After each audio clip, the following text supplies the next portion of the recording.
T minus 1 minute.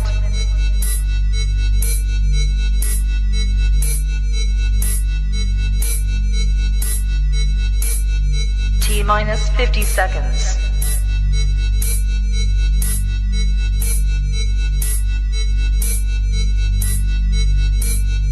T minus 40 seconds.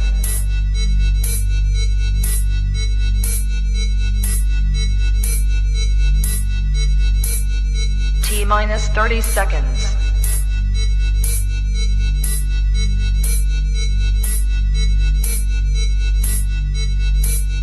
T minus 20 seconds.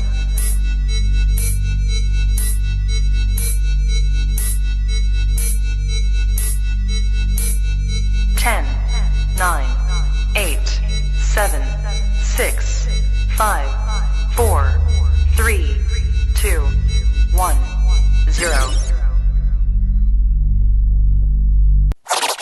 Can we talk?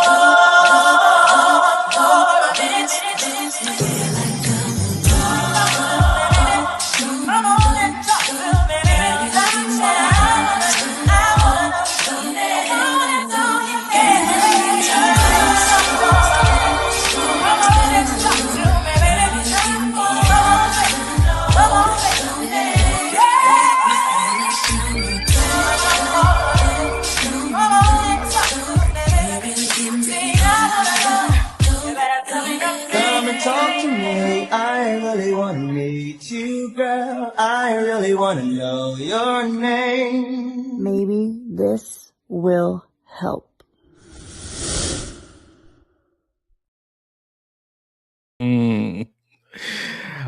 Testing 1 2 1 2. Testing 1 2. It's your favorite fellas on their worst behavior tonight, ladies and gentlemen. This is Maybe This Will Help podcast, season 6, episode 22. Worst behavior, because we got some special guests coming on tonight. Now, we don't usually do this, but tonight we got a little something special for y'all. Why do you always start, bro? We had a vibe going. I thought that was the R. Kelly. I'm just trying to be. Yeah, bro. I was about to do the ad lib. Man, come on, man. Raggedy niggas. Listen,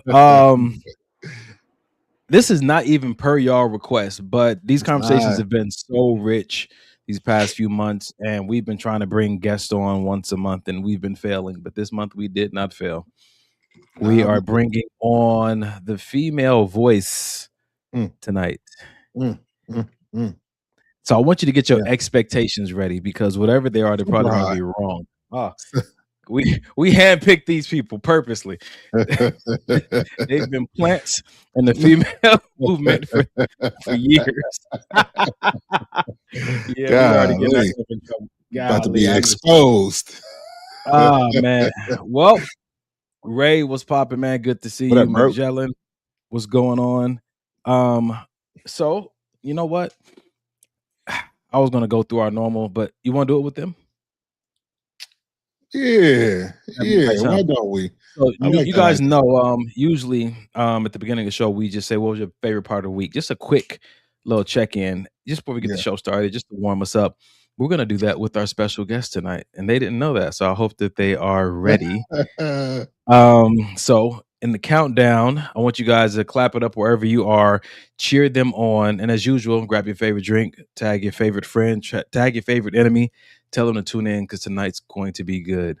Coming to the stage, we have the one. I'm gonna do mine first. Yep. With the one and the only mother of Donovan D. Donnell, Miss Yolandra McClinton, honey herself. Hey. She's back, y'all. Hello, my honeybees. Hello, my honeybees. When did that happen? When? She has a whole fan club for Maybe This Will Help. My honeybees. Golly, my only children. And I know you guys wanted mom back on the show. She's here with her insight. She is not going to be talking about every woman needs an old man experience this week. Wow. Absolutely not. Okay. You said that last time you were on the show. Over with the old men. See? It's a new day. Let's get started. Yeah, everybody needs a young man experience. Rashonda said, "Hey, Mama Honey." Amber said, Hi, "Hi." babies. Hi. Oh, Look at all my God. honeybees. Oh, And that is and hilarious. coming up next, I'm not gonna be the only one embarrassed tonight. Coming up next, you guys know her from being in the background often, Come on, my girl. asking for her insight because Mike be on here wilding out, and I'm the sane one. But welcome to the Wow. stage, Mike's better half, the one and only Yes. For sure. Daniel. For sure. Hey, there she is. Hey guys, I don't have any honeybees, but hi. Listen, Oh God, she's a honeybee. Is she?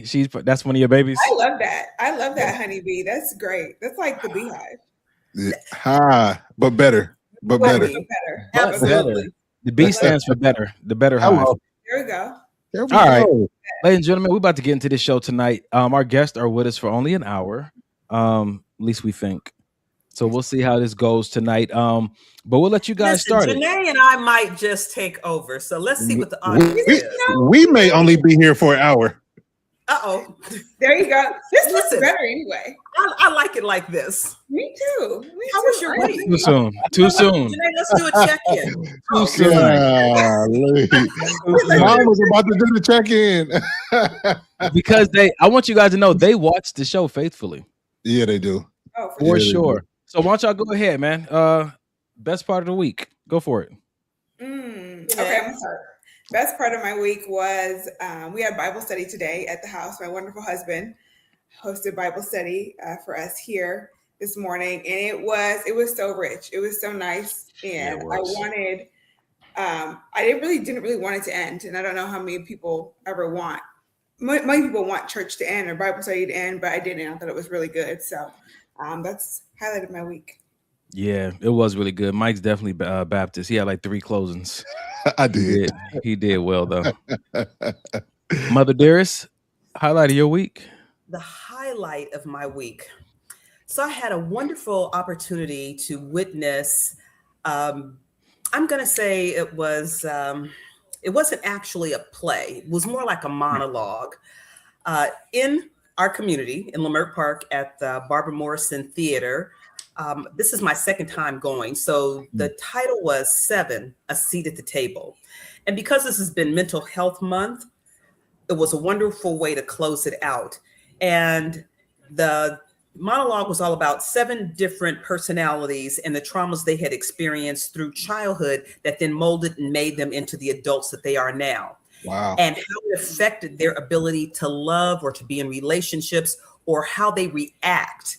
And so it was powerful because when I think about you guys doing this show and I hear the responses from so many about relationships and what you're willing to accept and what you're not, all of it's a reaction to something else that we've experienced in life that's made us who we are now. When I tell you it was powerful, and so I was fortunate enough to have 17 guests, but wait for it. The reason why I know about this, I am so fortunate and not trying to be biased at all, but this young man right here, Donovan D. Donnell, who happens to be my son, exposes me to so many different types of groups and opportunities and plays and things. And I told him, I said, I'm just preparing for the red carpet now. Like, hi, Donovan's mom. How are you? How are you? That's good. But That's on the good. real side, the highlight of my week was actually being able to sit in the moment and think about why we do what we do and how we react. So that'll be some of my comments even tonight with the things you guys talk about. That's good. That's All solid. right. So, Mom, is that an every week thing, or is it over? It's over. It was Okay. significant. When she said 7, she had 7 characters. They did 7 performances. Everything revolved around that number. But last night was the final night. And so people were asking for it to come back, or is she going to take it on the road? Just a shout out to her. She is the operational manager for Napoli's Health and Wellness. What's it called, Donovan? Napoli Naturals. What is Napoli it called? Naturals. Yeah. Yes. In Leimert Park. It was all about, and so the bottom line was about healing. How do we heal from it? They didn't just take you and throw you out there and show you the trauma. They brought it back and talked about the healing nature of it. Solid. That is solid. Yeah, it is. Ray asked where he said he wished he could have saw it. So in the link in the chat, I put the link. They had it live on YouTube this last show. So I put the link in there. So anybody wants to go watch it, you can go watch it. Just click the power and copy. Paste, copy and paste. Listen, let me finish drinking my drink. Mike, what was the highlight of your week, man? Highlight of my week. I was gonna say it was Bible study, but my wife took that one. So Friday, Thursday was my son's 15th birthday. So we celebrated that with him. So big shout out to him turning the big 15. And then on Friday, my wife and I took him, his best friend Tyler, and Denham's girlfriend and Tyler's girlfriend to the fair, LA County Fair. And it was so many moments during that time where everybody that's been watching the show knows I get emotional over everything as it pertains to my family. But just watching him, hold his girlfriend's hand and hug her and just see, him really growing up and stepping into his own, and not just that, doing it in front of me, you know what I mean? Like being comfortable enough with me to hold his girlfriend's hands and not feel weirded out, or us being at the fair together and not being weirded out. It's just, it makes me proud to have the type of bond and relationship that I have with my son. And like I said, just seeing him growing up and carving out his own path, and it's dope, man. It's dope. So I think that was the highlight, just being able to watch him do, like, just be him and in his element, like unfiltered Denham, So yeah. Come on, man. Yeah, man. Yeah, it was good. Good, man. Yeah. Oh, All right. Well, congratulations, Dad, Uncle, Mom, yes. Grandma. Right. Yeah. Right. Yes. Highlight of my week was this nap I took, bro. Y'all know I've been doing a lot. Haven't been overwhelmed. But God, it was a nap. I had a really good nap today. I've been needing it all week. I think that for me, just a conglomerate of this week, I had a lot of interviews to do because I have a book coming out, and they have been going so exceptionally well. The highlight was just me recognizing the deeper I get into this entrepreneurial season that I'm in, the more I recognize God is with me and his power is on me. And so that awareness brings about a different kind of confidence and ease, no matter how booked my schedule gets. And so that was the highlight of my week. I really feel his hand with me. And yeah, I mean, if I got that, how can I lose, my guy? How can he lose? That's solid. Yeah. Well, ladies and gentlemen, the moment you all have been waiting for, we're about to get into the show. If you guys are not following us on Instagram, follow Maybe This Was the Podcast on Instagram. If you're following me, you already know what's going on. I've been posting things in my stories. People have been commenting. And so because we have Janae and Honey on the show tonight, we want to give them a chance to comment on a few of the things I've been putting in my story. We're going to start light. Then we're going to throw some hard balls at them. And so let's start with reading is the most attractive male hobby to women, according to study. The question I posted this week was, what is the most attractive male hobby?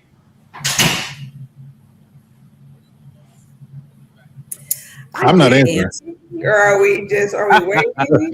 Yeah, like I did respond, but reading is sexy. It really is. Is it? Awesome. It's Let's stick sexy. with that because Like- so many like- women put reading. Because let me tell you something. Reading. There's Hold on. something about- Reading to you, or just knowing how to read was the question. Oh to me. God. Oh my God. goodness. Go dog go.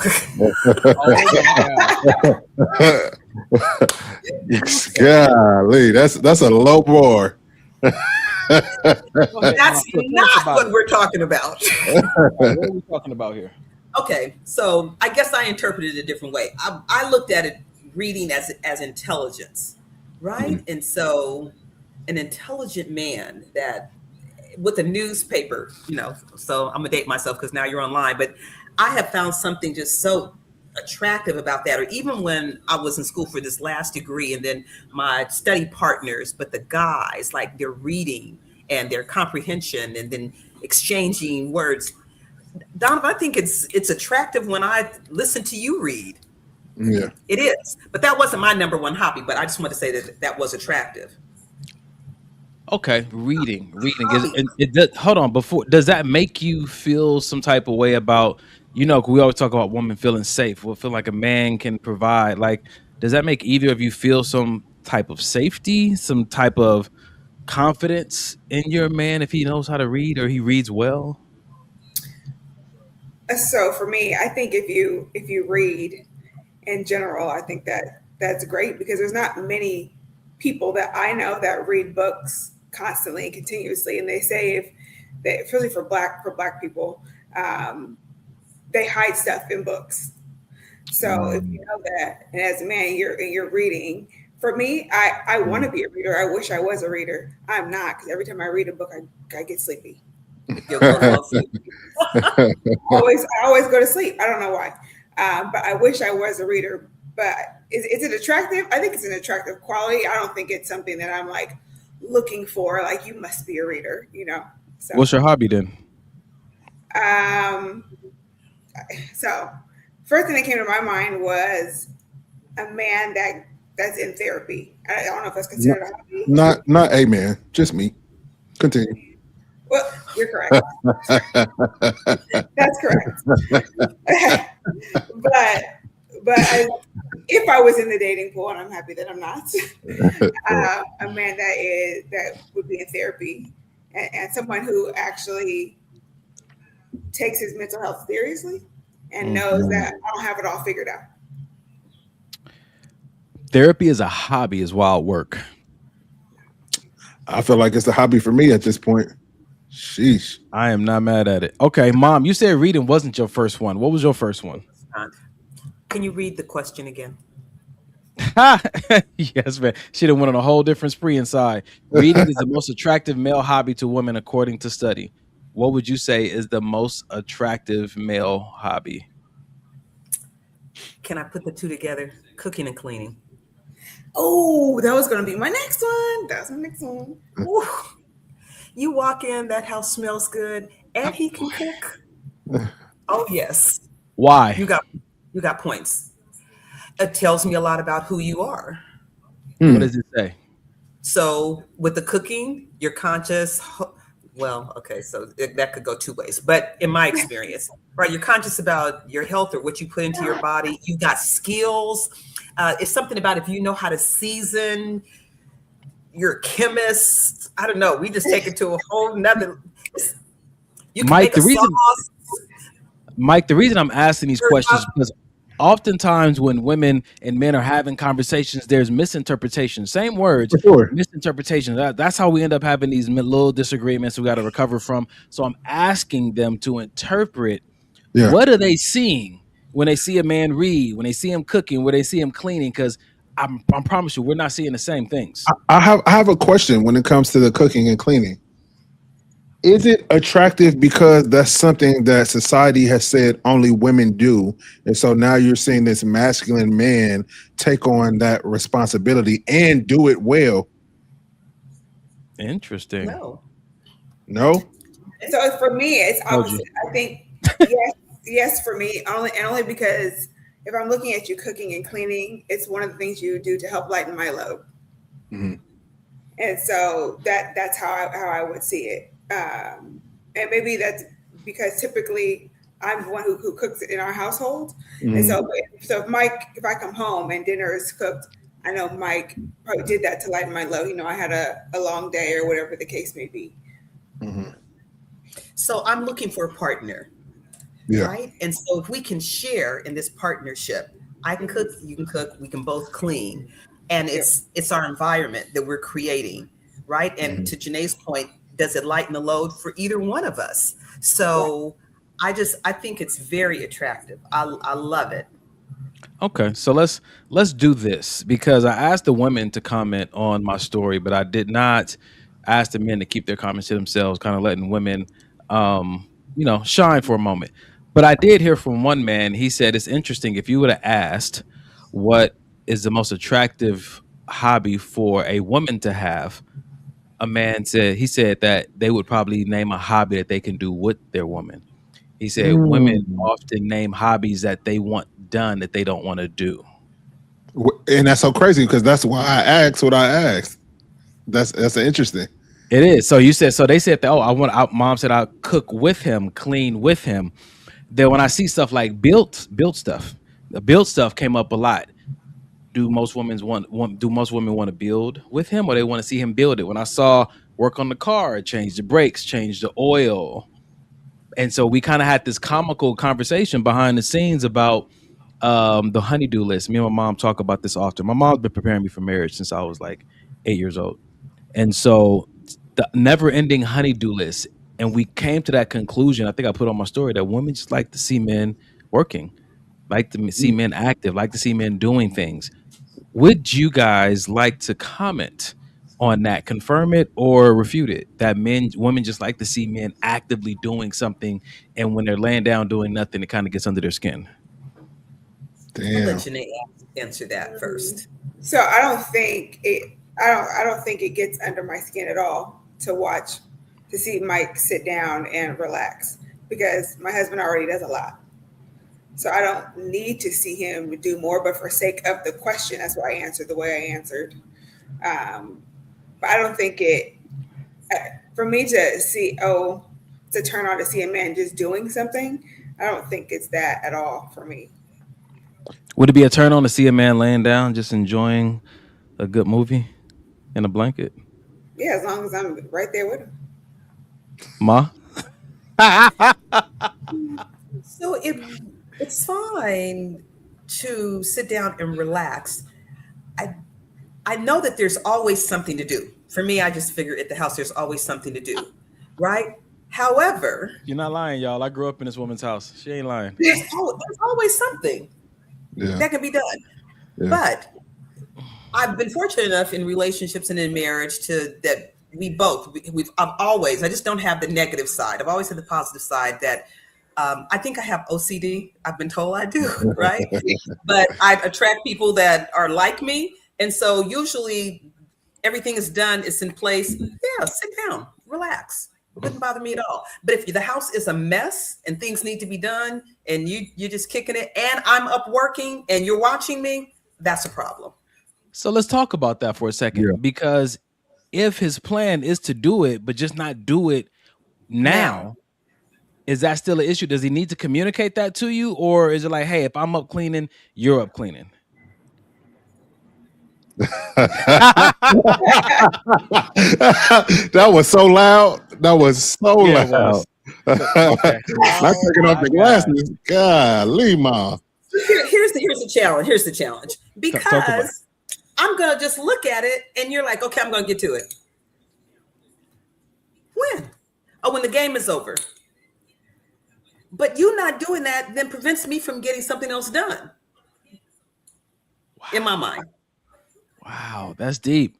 That's deep. I think it goes back to what Mike said. Like, communication is important because if somebody's already exhausted, he can be like, well, does it have to be done now?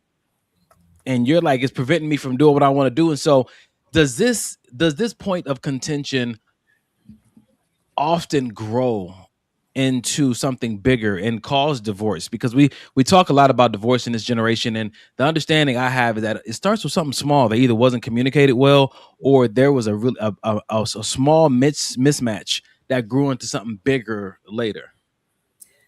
So Donovan, you and I have had these conversations, and I think what happens, and guys, please jump in and in the chat.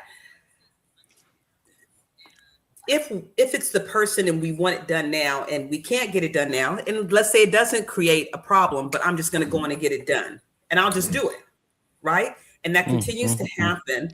This is where we start to be, and we could be guilty, like extremely independent. Well, that's okay because I've already done it. Don't worry about it. I got it. And that's the challenge and the problem that just grows and grows in relationships. And then that's when it grows into something else. So you're saying that some of these women out here who are hyper independent are not because they have lazy men, just because or it's not because they had lazy men. It might be because they had men who didn't want to do stuff on their timeline. And they didn't have patience. Janae, you got anything to add to that? Because Lord. I mean, I would agree. And I think I'm fortunate enough in my marriage where if I get up to clean something up, we know we have people coming over, you know, Mike does the same thing, or he gets up to, you know, pick up, we just kind of follow each other, you know, in that way. But I will say, in a past relationship, it wasn't that way. It was always me who was the one that had to clean, and it was it's like pulling teeth to get him to get up and do anything else. You know, is that because you guys wore the same size hoodie? Is that when you shouldn't date a man who wear the same size clothes as you? I'm just wondering if that's the same dude. It has nothing to do with what we're talking about. It might. It might. We're just gonna clear this up. We're gonna clear this up. Clear it up, Janae. They be wanting you to clear it up. You be trying to clear it up in the chat. That's the other person I'm talking about. 1, 2.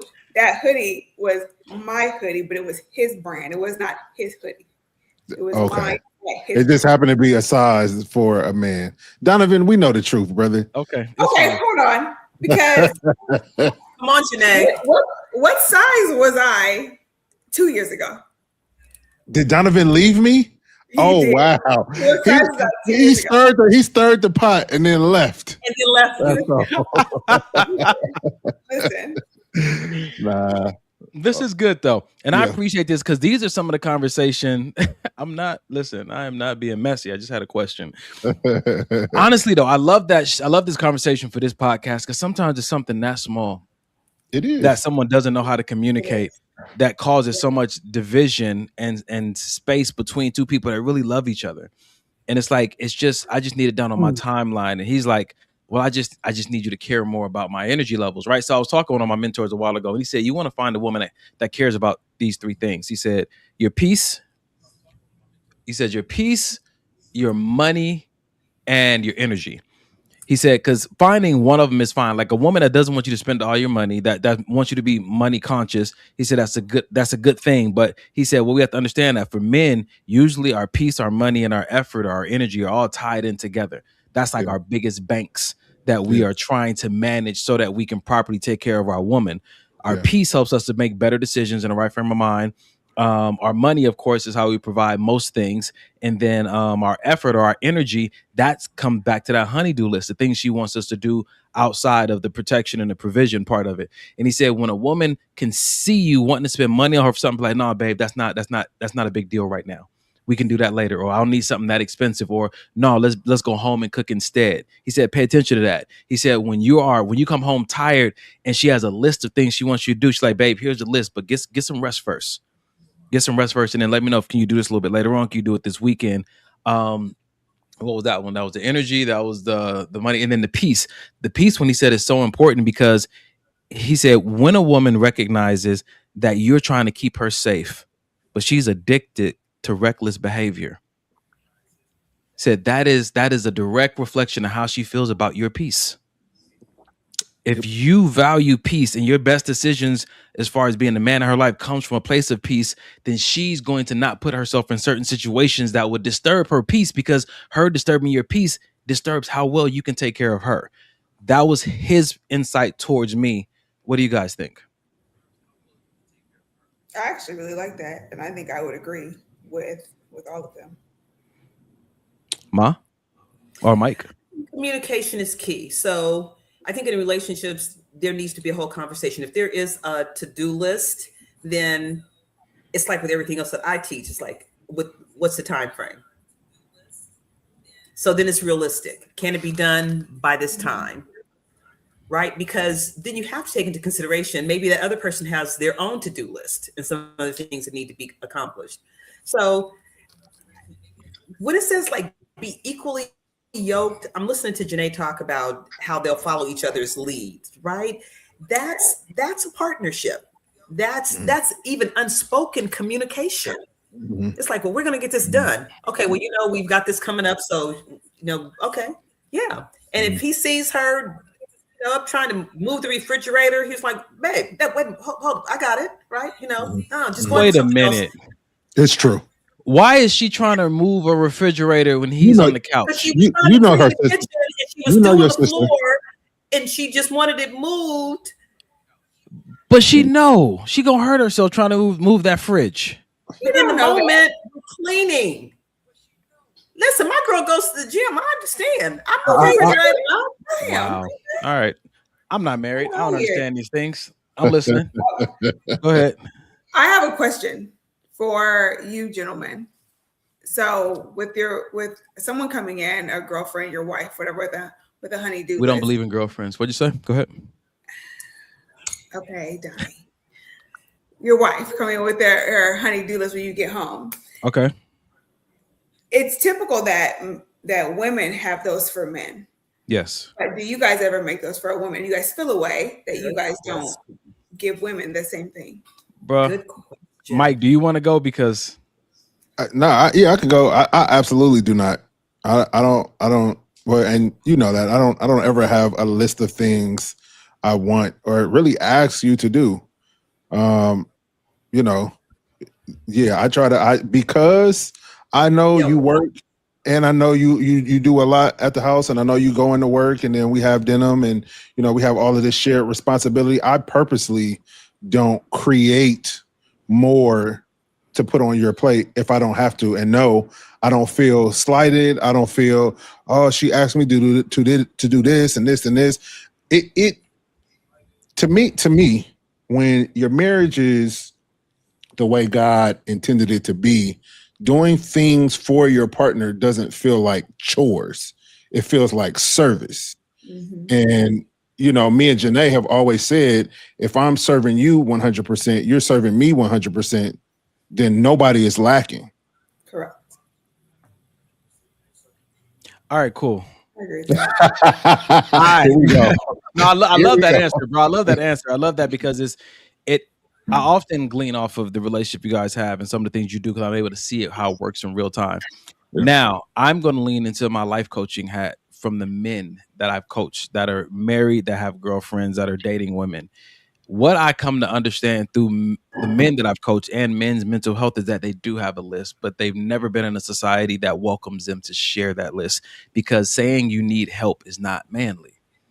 And so when I think about the men that I've coached and the things they said they wish their wife would do, and we say, well, why not ask them? No, I got it. The idea of society that they put on relationships and on marriage that is, unhealthy and toxic, that some men subscribe to, is that you should be able to handle all your business and then most of hers. That's what it means to be a man. You should be able to handle all of your business and most of hers. And when we had that conversation, we were kind of doing some research I got you, Ma, that goes back into the stay-at-home wife, to where we talk about like you should be doing your stuff so well that all yours is handled and you can take something off her plate to allow her to be a stay-at-home wife who makes the house into a home. It should be your pleasure. And for most men, it is. Most married men, it is. The struggle is just that when they do have a need, they don't necessarily feel comfortable saying, hey, babe, I have a list of things I wish you could do for me. Go ahead, Ma. Interesting. So I like when Janae posed the question, and I think you went really deep with it, Donovan. Per usual. Yeah. Because I'm thinking if we're having a list, it might be something as simple as, honey, can you feed the cats? And can you just, I didn't pull the trash cans in when I got home, so can you pull those in? Or, it's just like Mike said, it might be a chore, but it's an act of service.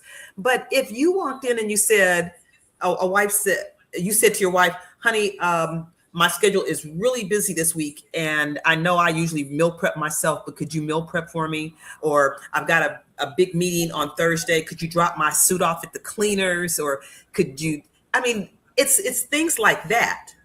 Okay, so let's reference an earlier conversation, then the statement that you made. You said there's always something to do. And so if there's always something to do, when does he insert his need? If there's always something to do. Meaning it's always something for him to do. Yeah. If she said it's always something to Yeah. do around the house, Yeah. and so the question is like, something to do around the house. huh? But for both of us, there's always some kind of little project or something you can work on around the house. Hold on. So Look, you say we can't enroll the man in that. Yeah, for both of us, it's always no. Historically speaking, statistically speaking, those projects are a woman walking around saying, "You know what would make this house a home? If you build, Curtains. You know what? Curtains. You know, outside the neighbor has a new porch. Do you know how to build a porch?"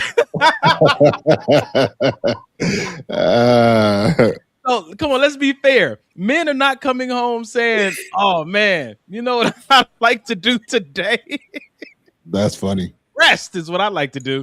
That's funny. Hey, have you seen these Amazon things? I know you can make one, and you told me not to order from Amazon no more. What if we just went to Home Depot? Half the price. Doesn't that sound good?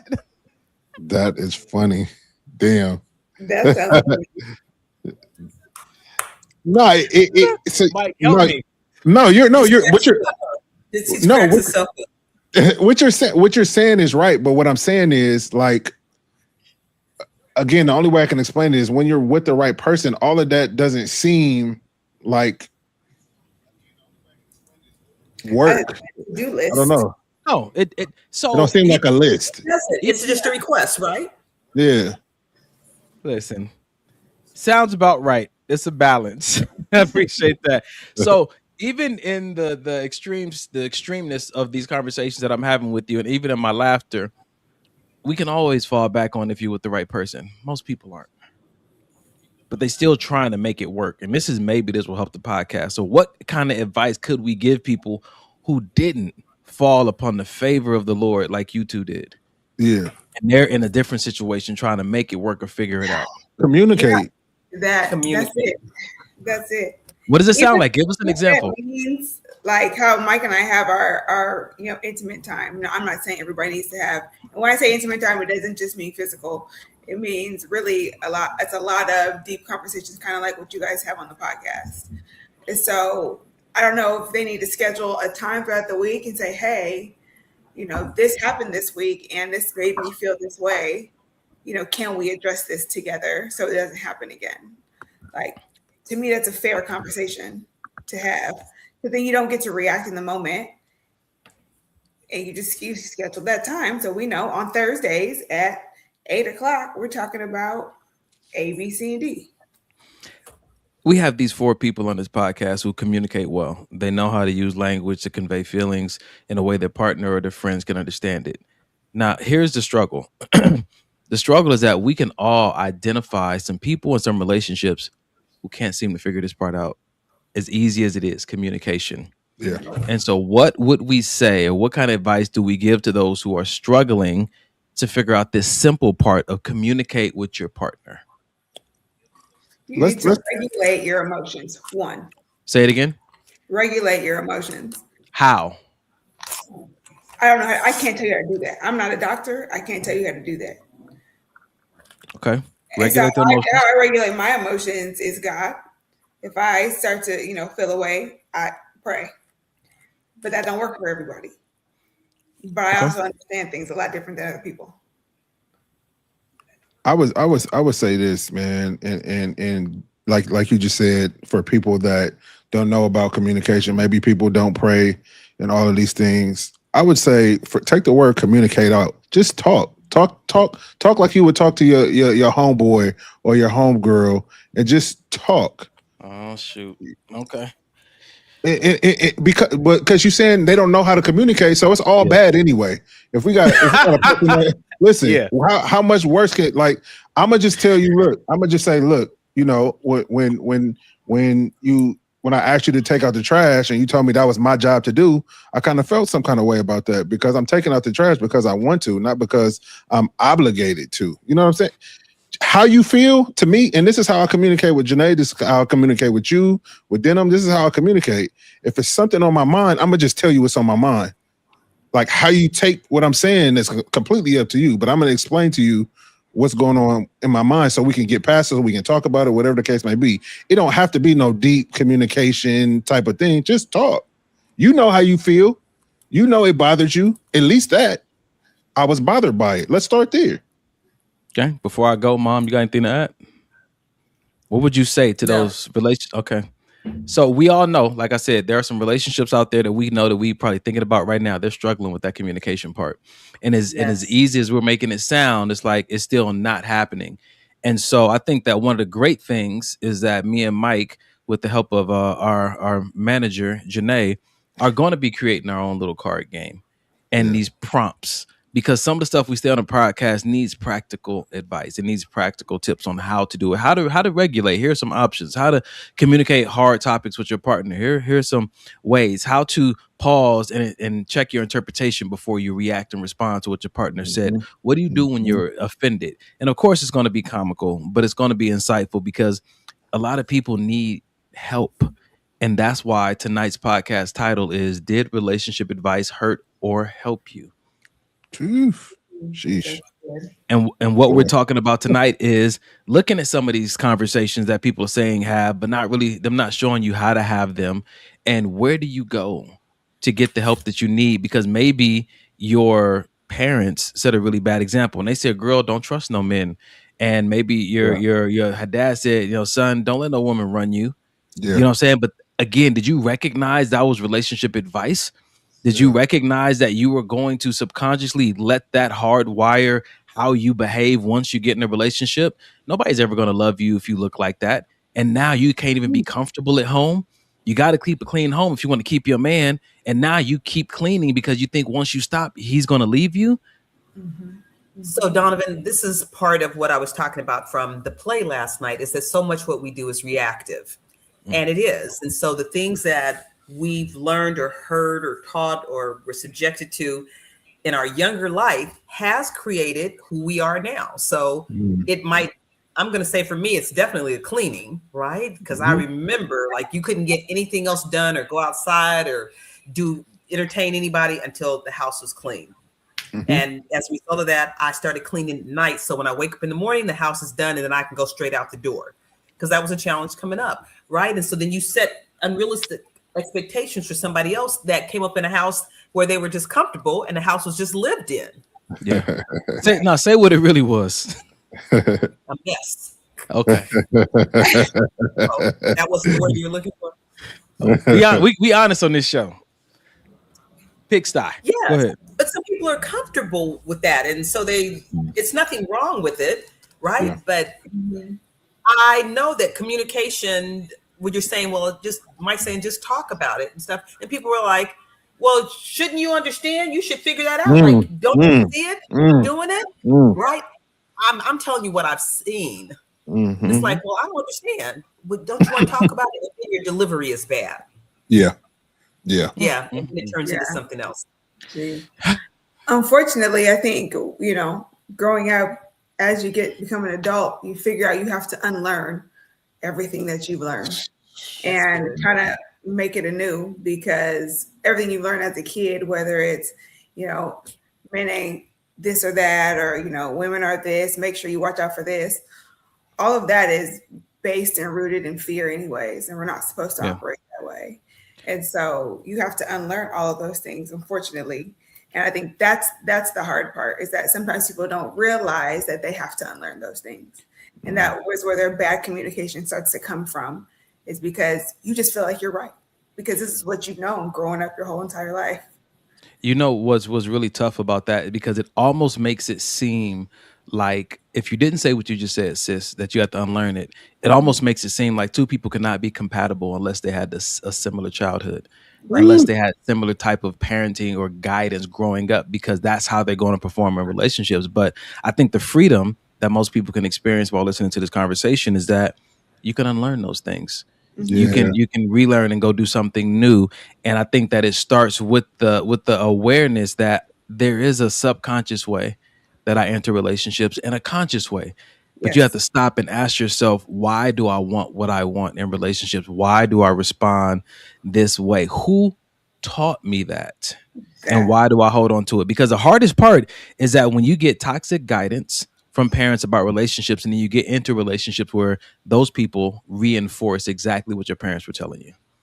And then one day you finally get into a healthy relationship, but your parents and every other relationship has already informed you that the toxic way seems to be like the best advice, and you don't know what to do with this good person.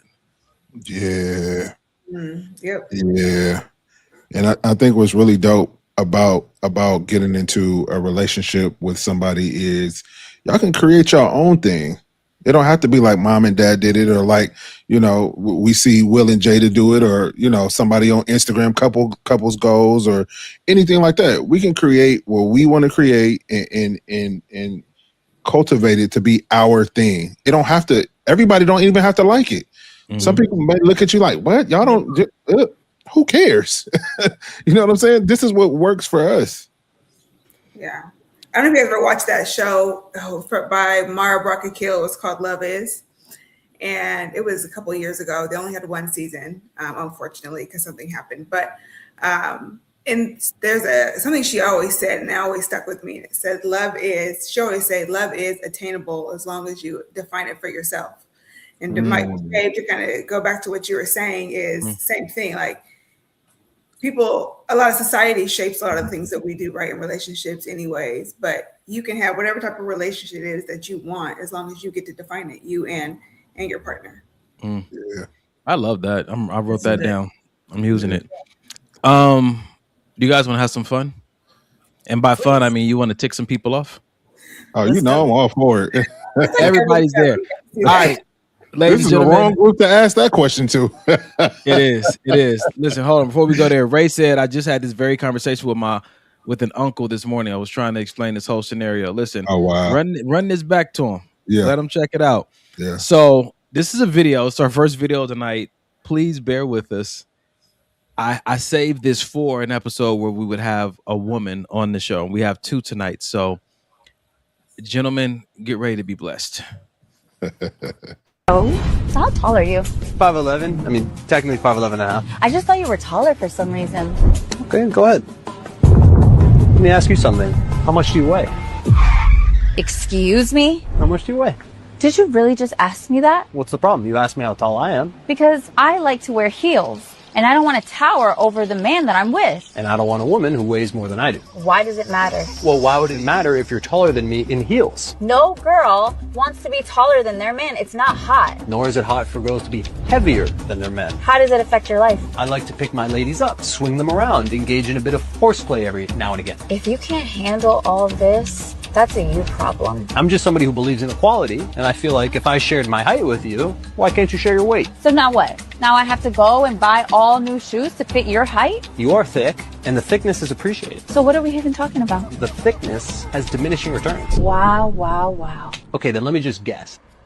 160? Are you actually guessing my weight right now? 170? Am I heading in the right or wrong direction? You know what?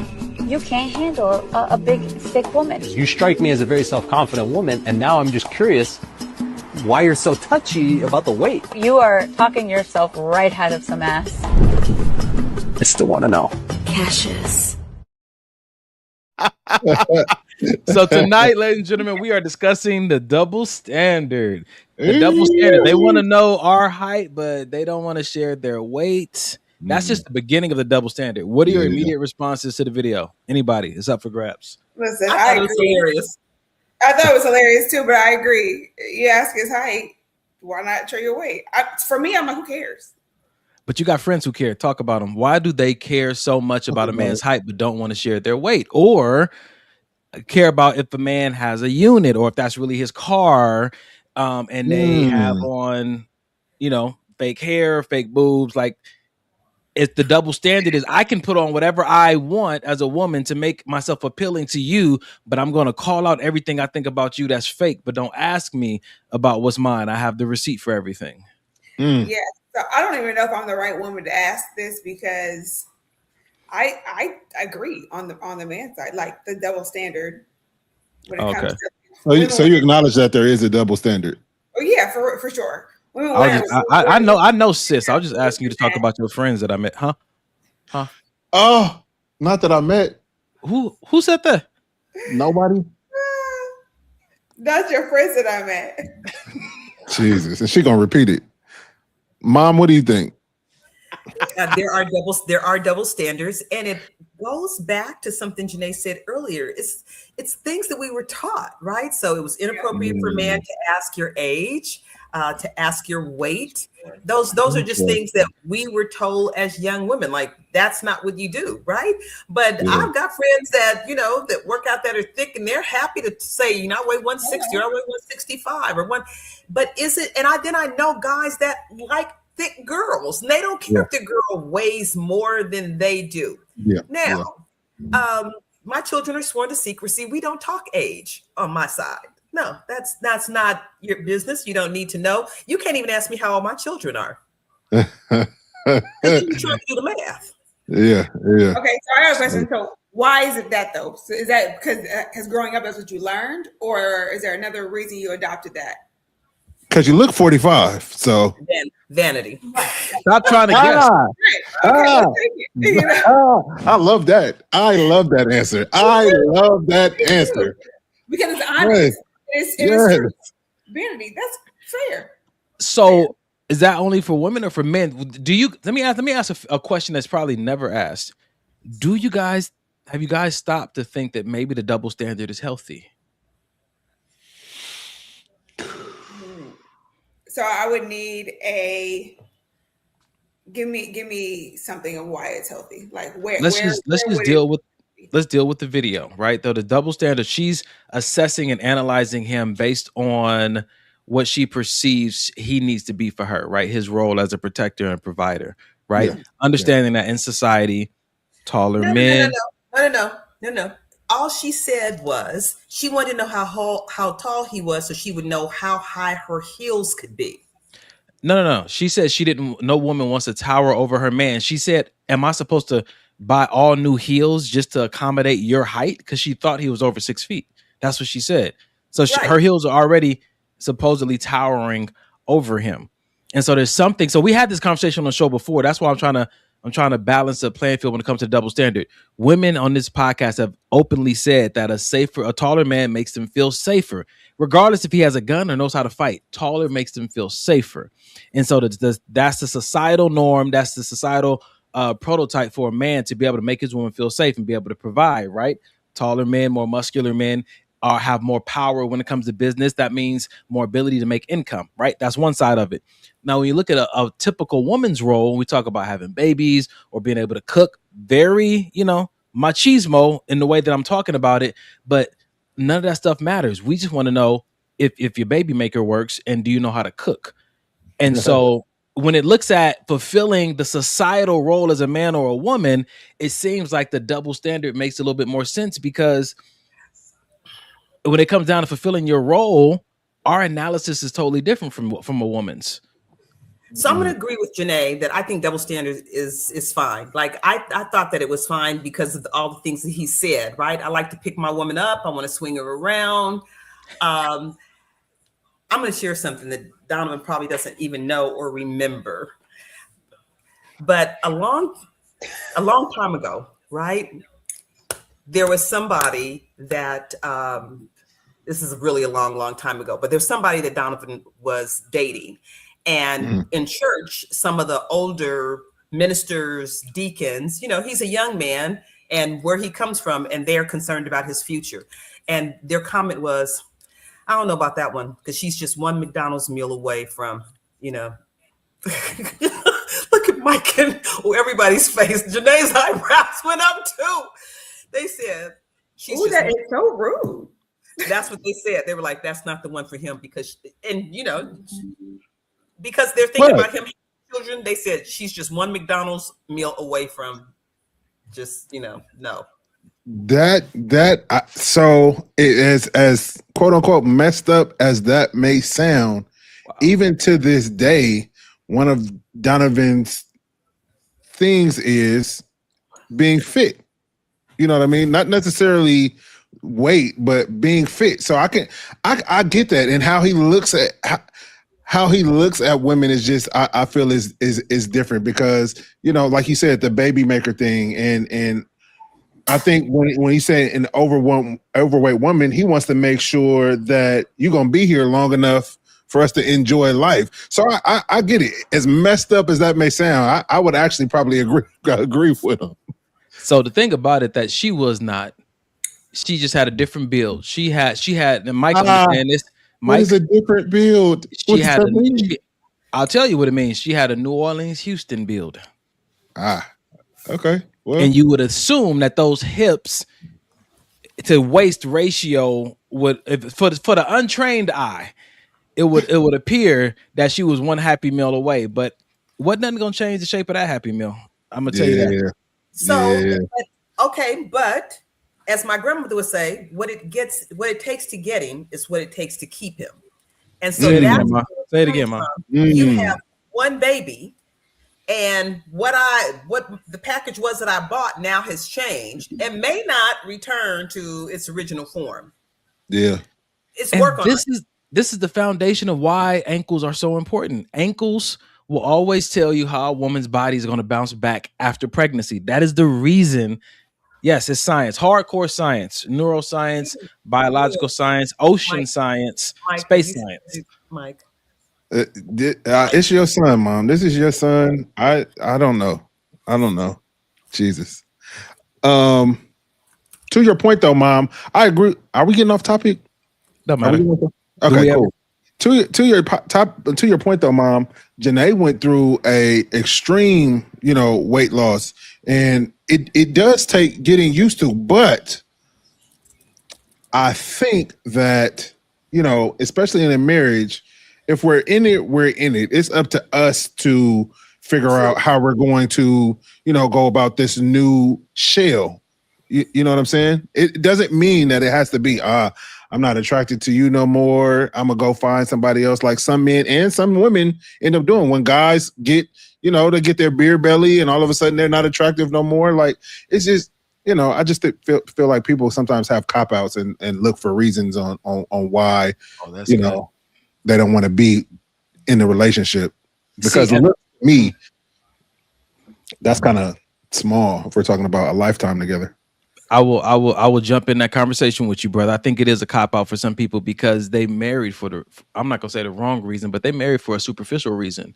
And now they're carrying the weight of a lifelong commitment with superficial handles. Oh, say that, bro.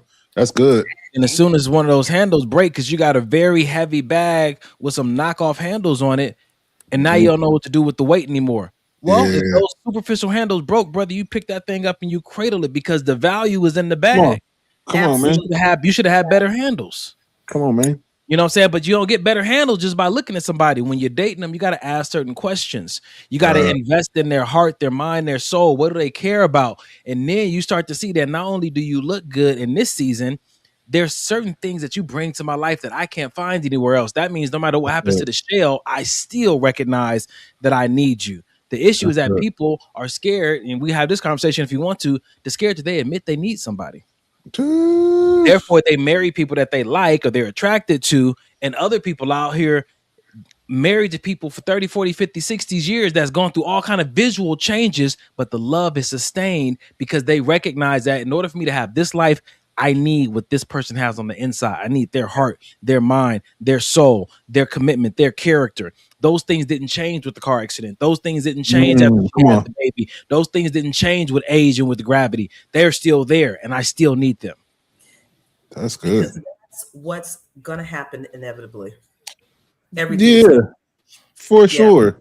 Yeah. The nuts is gonna shrivel up. The boobs is gonna start to sag a little bit. Right. And if that's all that kept you, Miami for? Huh? Huh? I thought you said plastic surgery. My bad. Keep going.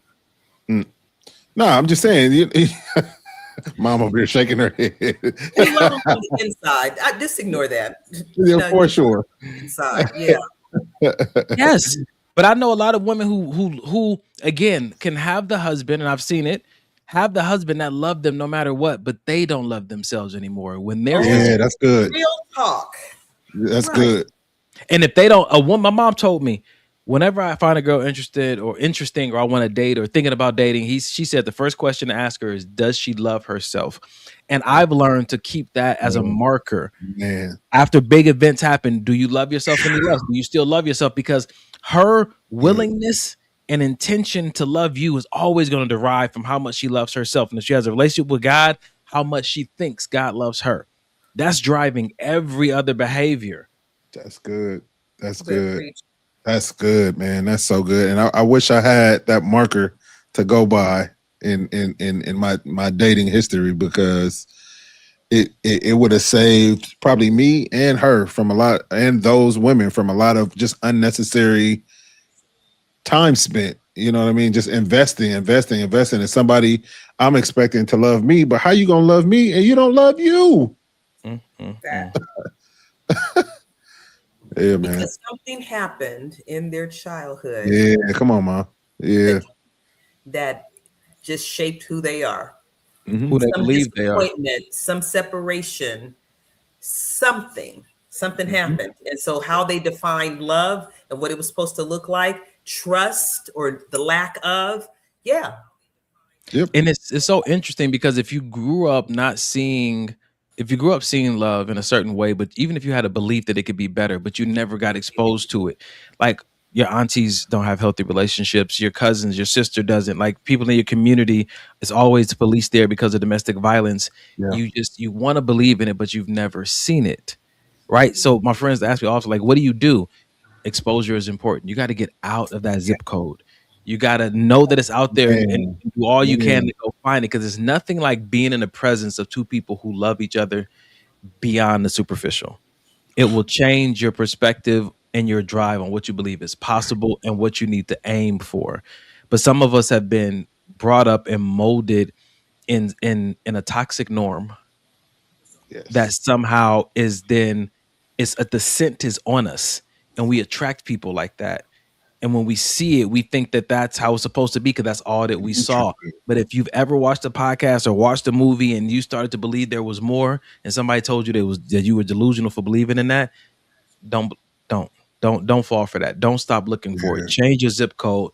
Get out there in a different city, a different state, a different country, because it exists. The people who wrote the movies wrote it from somebody they saw. It's a real thing out there. Yeah, I like that. Well, let's go back to the end of the video, though. Okay. Just to tie it all together. Of course, mother. So, yes. How was that supposed to end? Because he said, but I still want to know. Yeah. So did she like him enough? Was she invested enough to say, okay, here, I'm all in. I weigh 180 pounds, and then he's going to make a decision, right? Or not. The question is, at what date do you ask her weight? Is that date 3, date 4? Never. So I think what does it matter? What is it? What does it matter? How much? I don't think I ever asked. He wants to pick his woman up. He was looking at her as she walked up the stairs. Right. So maybe he needs to get in the gym. I agree. If it was a problem, Jesus Goliath. If it's I'm with Mom. I get what you're saying, bro. But I'm saying, if it's a problem for him, why are we still on the date? You seen what she looked like when she got out the car. Why are you still here? You think that he would have asked her that if she didn't ask his height? Because let me ask the question to you guys. So I have found in the past, guys are usually pretty good about sizing women up and estimating how much they weigh. I don't know if that's because you guys go to the gym or something, or you can tell from a hug, or you do the Ray Charles thing and feel her wrist. Right? Oh, but can you guys kind of tell, like, yeah, she looked like she about $150, or no, she's yes. 200. I would say yeah. I would say yeah. My thought is that he asked her out of sassiness because she said, "I thought you." For sure. He went into sass mode. Yeah, he felt some kind of way because his little ego kind of got pricked. His little ego got pricked a little bit. If a man ever tell you I'm 5, sometimes 5'11" and a half. Yeah, anytime a nigga put a half on it, I'm picking up. Just how you guys can tell, like what a woman may weigh. We also got eyes. We can see. We could probably guesstimate your height. True. So it's the same thing. If she's asking the height, if she's gonna ask him about his height, he can ask her about her weight. What's the problem? Okay, so let's do this then. Let's because we're not superficial. Everybody can go around. Mom, Janae, Mike. If there's something that you always had to ask on a date, theirs was height, and wait. If there's something that you always had to ask on a date, what was that question? Ooh, something I always freezing on my side. So if I'm a little lagged, God. because it's frozen on my side. Oh my God, Mama. What mom say? Say Are it you again, single? Mama. Jesus Lord. Damn. Hey, what's crazy is I'm not even mad at that question because listen, it's wild. It's wild out here. It's wild out here. What is How your about wife's this? name? Is your wife married? What is your wife's name? Is your wife married? This is what I grew up with, you guys. This was my childhood. This woman, right? My poor sister is stuck over there. Oh God. Anybody else? Is there a question that you must ask that's always important to you that is a deal breaker almost? A deal breaker. Gotta ask the Okay, question. in the chat, nobody's talking tonight. We don't have any. We are ignoring. Sorry, chat. Deal breaker. Where's Go our ahead. people? Go ahead, sis. I'm sorry. Yeah, I would. My probably would be like, are you a believer? Do you believe in God? Because in my personal opinion, I need a man that follows God, because that's the only way I can follow you. If you don't submit to somebody other than yourself, we can't be together. I feel that. Fair enough. I feel that. Mike, you got a question? Nah, for me, bro, when I was the sit back and watch. So I'm watching how you respond to certain things, watching to see if the waiter takes too long with our food, or you getting super irritated and irate. So, I kind of just sat back and watched, and then from what I gained from that date, then maybe I have questions based on that. Like, okay, so is this usually how you react in these type of situations? I feel that. I like that. I mean, my answer is still going to be, do you love yourself? That was the best thing my mom has ever, taught me when it comes to dating. One of the best things is because for me, that does start to paint a very clear picture in my mind of like what this interaction is going to be like. Because Ray said his question is, what are you expecting from this interaction? And that expectations question is a great question. It is. To ask. Okay, Johnny, I have a question for you. So if you're asking her if she loves herself and she says yes, do you then ask a follow-up question? Like, how do you know? Babe, that's good. Because that's good. Yeah. So if you look at the questionnaire that I give all my coaching clients, what is Please don't give that to your date. I'm trying not to, but it's rough out here these days. Man. No, I'm kidding. It's really not. So there's a question of, do you love yourself? How do you know that you love yourself? And if you're doing something, how do you know that it's working? So I think for me, the initial question is not asked often. And there's something about their knee-jerk reaction that also starts to inform you of where they stand when it comes to that question. It's like one of those mind tricks. Like my grandmother told me, whenever you're dating somebody, what's their name? And she said the way that you say their name tells the person listening a lot about how you feel about them at any given point.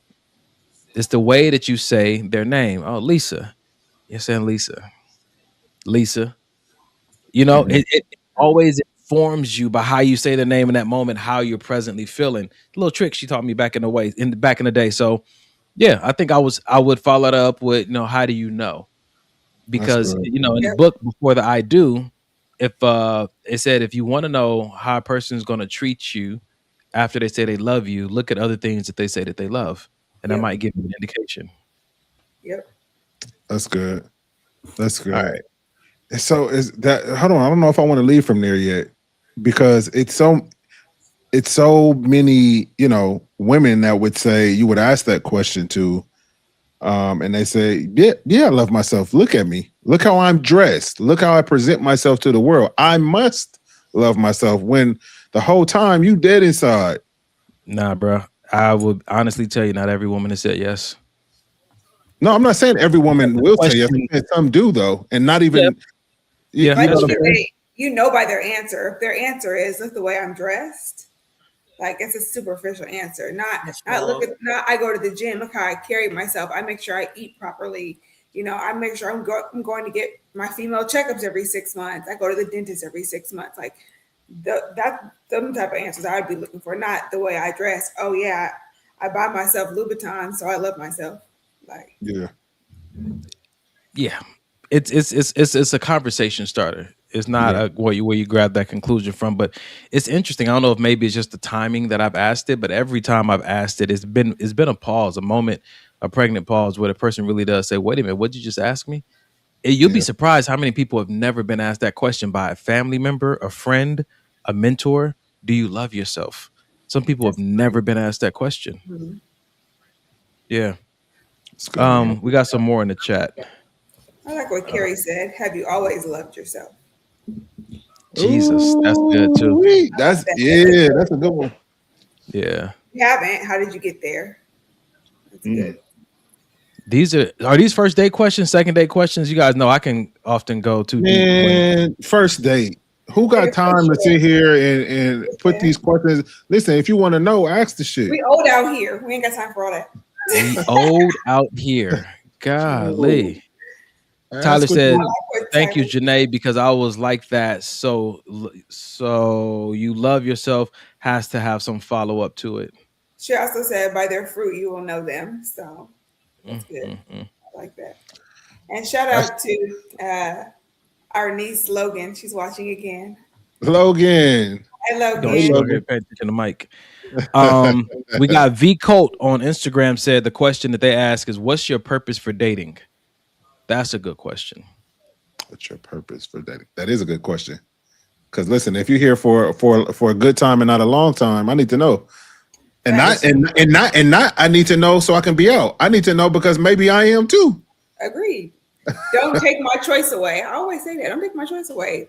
Give me all the information so I can make the choice that I want to make. This is good because Ferguson Marsh said, "I've never been asked that question. Never been asked, do you love yourself?" You know what I'm saying to you?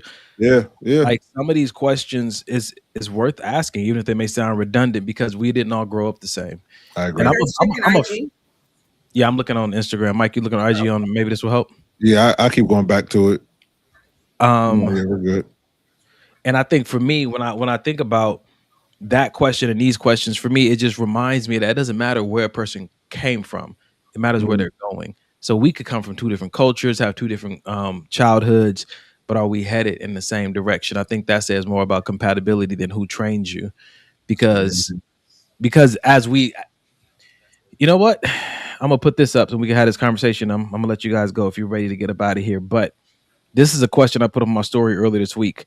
Women in love act like a mini you. They pick up your hobbies, use your slang, listen to your music. And so I was going to say that, you know, when I hang out with people and I'm getting to know them, or I'm dating them, or I'm starting to like them, I can be very infectious because I bring a lot of my personality to the table. And so evidence of how into you she is can be drawn from if she's picking up your hobbies. Does she use your slang? Does she listen to your music? Do you guys think that is true? And do you also think that it's true for men when they love a woman? Well, anybody who follows Donnie would have saw my response because he bombarded me in my kitchen and asked me this question. So I would say, well, my answer, if you didn't follow Donnie and see that, is yes. I think I have picked up a lot of my husband's traits and hobbies. He works out a ton, and I didn't work out a lot, you know, when we first started dating, but now, yes, I'm to the gym. And so, even when I don't go, shoot. Sometimes when he doesn't go, I go, or we have to go at different times. I like guns. I didn't like guns. Not that I didn't like guns. I was never exposed to guns prior to my husband. So now I like guns. I like to shoot guns. I have my own guns. Slang. Yep. I used to slang. Music. Yeah. I feel like we both influence each other on music for sure. Hood Ratchet. Now with that new song. Don't make me sing it. Don't make me sing it. God, it's so ghetto. It is. Why are you smiling? It's like it's so bad that it's good. That's why. So, Mom, is this true for your generation as well? That when a woman is in love, she becomes a mini version of that man? Don't hit Mom with her generation. She just told you about the age thing. You don't even got to do that. You highlighting it, bro. We're not the same age. So I just want to make sure we clear that up. Jesus. So I've seen it happen. So let's just go back with my generation. So back in the day, you know, if you were in a relationship, people had to dress alike. So you had on the same, you know, it was back when it was Flip Hollywood or Cross Colors or whatever. He still do it. So, He still does it. people dressed alike and talked alike. But let me just say this. I've seen this happen time and time again with Donovan. And all of a sudden there is a mini me, him, right? And it's annoying. I agree. Something happened to Mom's internet. It's annoying for me. That was good. Mom's internet went up. Did I just get What kicked is off? happening? It's annoying. Michael. It's true. It is annoying. I agree. 1,000%. Oh my God. And then they want to have a conversation with me, but they're talking to me like they're him, and I'm annoyed. Dang. I'm And glad. that's great because I'm so glad you saw that. Yes. Agreed. I love that because it helps me identify if they stick with it. I'm the one they want to marry anyway, not you. So it doesn't matter who else is annoyed with it. Right? Right. You don't want to All marry right, you. cool. You don't want to marry you. I was going to say, you want to marry Who? you? Who don't? You You don't want to marry you. He can't wait to find out himself. It wasn't even a question. Y'all niggas are assuming if y'all was me for a day. Yeah, I'm sorry you feel that way about yourself, champ. That's funny. You don't, Donnie. You don't want to marry your own self. The degree you guys are going to trying to convince me lets me know that you understand how awesome I am. In a heartbeat, no dates necessary, brother. Listen, bro, you just buy yourself a wig and just be single. Date or ring. I got my hair long enough, man. God, that's an interesting topic, though. Would you want to marry you? Like that's again, that's interesting within itself. I don't need a wig. Just take that bun out. That's funny. I'll be right back. Yep. Mama. See, we're not doing this tonight. I don't know what she going to do. We doing it all. Yeah. Man. Anyway, I like it. I'll tell you straight up and down. I like it when they become a mini version of me. And I also like it when I pick up certain traits of them. For me, it indicates that there is a level of safety and admiration there that willingly wants to blend. And I like what that means, right? So, you know, and even with me and Mike, you know what I'm saying? There's a safety there and an admiration that makes a willingness to want to blend with that person. And for me, I've been in the opposite situation where there was a very strong boundary against any kind of assimilation or likeness or picking up any kind of traits. There was this strong stance on this is who I am, this is who you are.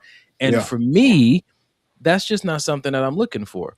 It's not so I'm looking for someone who's willing to explore how many ways. Not all of them. We don't necessarily have to. If we did, I wouldn't mind that either. But how many ways that we naturally blend and mold? Because one day we're going to make a baby that's half of both of us. Mm-hmm. You know what I'm saying to you? And I think that just for me, because I think, you know, excessively deep about certain things, or more, not even excessively, just more deep than other people think about it. For me, it's a great sign. It is almost an absolute necessary sign. Look at my mom's shirt. This is great. This is great. This is great. This is great. This is great. This, oh my God. Donnie, that's your new gym shirt. That is hilarious. Is it a crop top? His new gym shirt. It's not. That is hilarious. I need me a me is what my mom's shirt says. So the woman who says you don't need to marry yourself has a shirt in arm's reach that says I need me a me. I would love to have me a me. Carrie says, yes, Mom. Okay, so I have a question, babe. Would you want to marry you? Hell no. I agree. I don't want to marry myself either. I get on my own nerves sometimes. Like, nigga, stop. What are you doing? No. But I love me, and I'd love to marry me. Yeah, I love me too. But I feel like I want my partner to be different than me, so I can learn different ways from them. Yeah. Yeah. So my question though is deeper than that. So if they were assimilating to a lot of your ways, would that be a turnoff? At some point, for me, it would. Yeah, because I don't need you to be A yes man.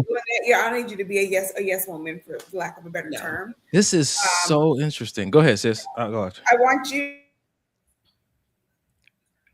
Oh, hurt. Oh, she froze. She let the internet out. Close the window. That's why she needs to be back here in the man cave. We good. You got to repeat all of that. It's frozen. No, I keep going out, and you guys keep freezing, and I don't understand what's going on. I just be sitting here. Repeat that last thing you said. Nope, not doing that. Anyway, Donovan, what were you gonna say? So when she comes back, I'll let her jump back in there. But I think I froze again. Yeah, you froze it. Put it in the chat. I froze again. Don't do my wife like that. Don't do my wife like that. Oh man. The question I asked was, if they became more and more like you, would that be a turnoff? And I think to each his own, first of all, right? There's certain things that people need to help them balance each other off and whatnot. But I do believe that if that's organically what's happening and you enjoy it, don't think it's egotistical.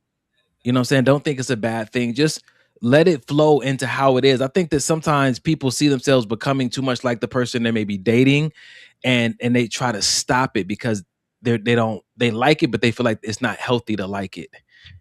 Listen, if it's working for y'all, let it work. If that's what makes you guys flow and grow, and you've changed and you got a whole new set of friends, you got a whole new set of hobbies, you know what I'm saying? You don't go to the same places. But if that's working for your relationship, let it flow. So I think sometimes people are so scared to let go of this personality they've had for so long, and everything in life is pointing to an evolution. And they just don't, they're like, no, because now I'm talking like you, I'm losing myself. It's not for everybody, but I would love to lose me in love. I would love to lose me in love, because some people think, well, you're going to lose yourself and think something bad is going to happen. Not if you're in love. I think if I'm in love, something great is going to happen. There may be a degree of me that I never would have been able to reach absent meeting this person and being willing to let myself go in love. And that is a risk that I'm willing to take. So that being said, you would still marry yourself, because you're just talking about a whole nother person. This sounds but think about the time you've known me, Mike, and how I've evolved. I don't want to think about that. Because you get teary-eyed. Angry. Yeah, angry with how long it took you to accept me as a brother. I get it. Listen, I think that the way that I am, anybody who's known me for any amount of time, is not egotistical. It's just understanding I love the act of evolving, right? So anybody who is becoming like me, it's not just the hobbies and the habits and the slang. It is this commitment and this desire for evolution. And so anyone who is inspired or admires me or somebody else who's on that path, it really is their commitment to this self-evolution. And how I am is going to continue to change and grow according to, how clear my purpose and my calling are to me. But enough of you guys teaming up on me about me wanting to marry myself. And it's okay, because it has to be. Let me stop with this. So when two become one, let's just go there. Yeah. Right. And so even though it's comical, and I'm reading what's in the chat, there are portions of me that would probably be very attracted to somebody else that carries a lot of the same qualities or has the same morals or goals or those kind of things, right? So not me completely, but yes, the things that I do, I need me and me that's going to grind, that's a lover of people, that's kind, those kind of things.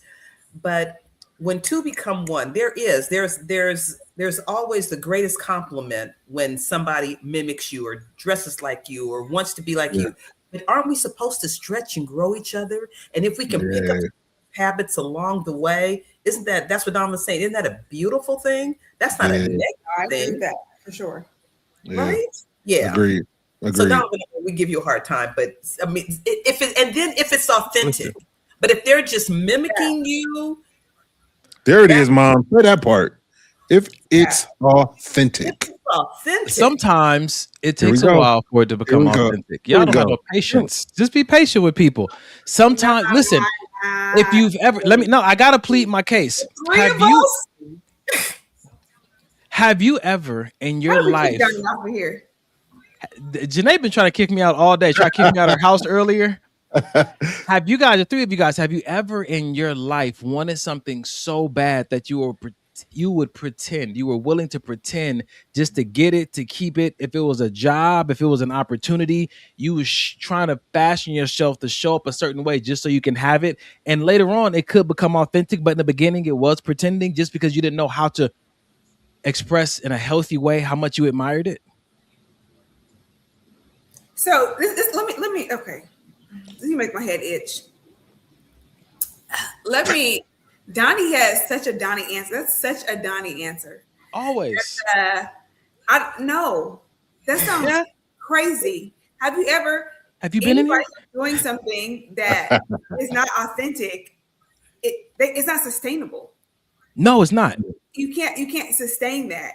It doesn't just become authentic all of a sudden because you want it to be. At all. But my point is that every person on this podcast has operated in that inauthentic way, even subconsciously, because they didn't know how to show admiration in a healthy way. I'm just trying to normalize that the behavior does come up, and then we do have to check ourselves. But just because someone is inauthentic, I don't think it's a reason to say nope. It's a reason to pause and say, hey, I see what you're trying to do. And it's coming across as pretending and faking. What's really going on with you?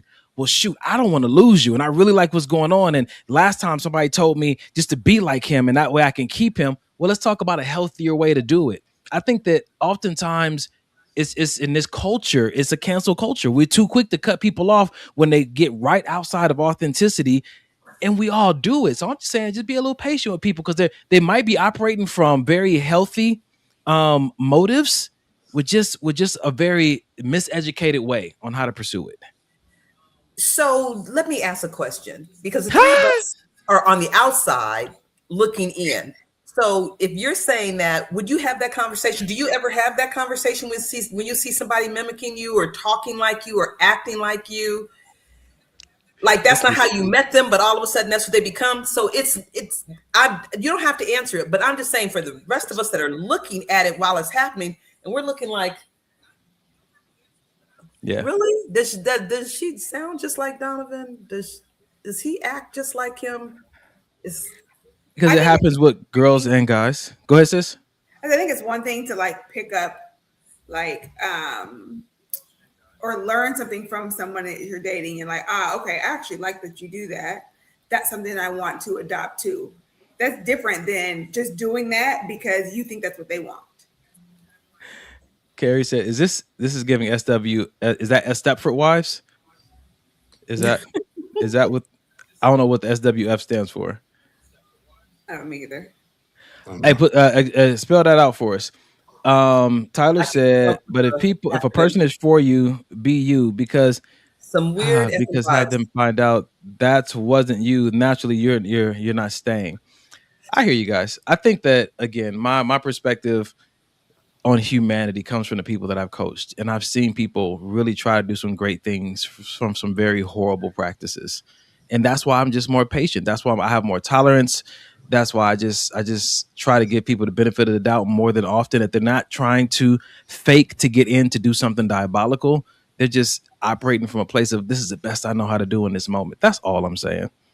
That's all I'm saying. I know that everybody's not built for that. And that's why it's easy for me to walk this path and give these responses, because they're very sincere and authentic, and you guys can feel it even when you don't understand it, nor would you practice it yourself. But I think that you know a tree by the fruit that it bears. And so if you look at me and my life and understand how I approach life and still see how I'm experiencing life while carrying these beliefs, somewhere you got to know that it's working for me. Thank you, Carrie. I'll save that for Tuesday. In the SWF. So Carrie, single white female. That's a lot better than what I said. What'd you say, Mama? Some weird effing vibes. Oh, golly. Oh. This is fair enough. What else y'all got? Please. Nothing. Did I just quiet the whole room? I'm sorry, you guys. Nah, me and you have this conversation probably every Tuesday. Mike is used to it. it. Like Janae, so It's understandable. It's fine. Don't Donnie talk me. I ain't got nothing to say. Listen, I don't. If I wasn't Donnie talking, then I'd be pretending and faking, right? No. I don't want to talk to life coach Donnie. I'm gonna talk to my brother Donnie. And see, so that's the way that people interact with me, like they have a remote to choose who they get to talk to. They don't. I have 12 people in here. Whichever one is passionate in the moment gets the microphone. Do you ever think that that's the wrong one that got the microphone? Why would I think that? I'm just asking. Is it ever the wrong one? No, if he overpowered the other 11, he got it. You got that, champ. You got it, bro. You know what I'm saying? But you already know, sis, even with my coaching sessions, I don't really deal with right or wrong. I deal with honest and dishonest. I think that on the road to evolution, on the road to just trying to become your best self, on the road to success, most time people get caught up on trying to do the right thing. Just do the honest thing. Just do the honest thing. Honesty gets you into a path of authenticity quicker than doing the right thing does. Because right is so vague according to who is telling you what's right and what's wrong. When you say honesty, are you saying be honest with yourself? Is there another option?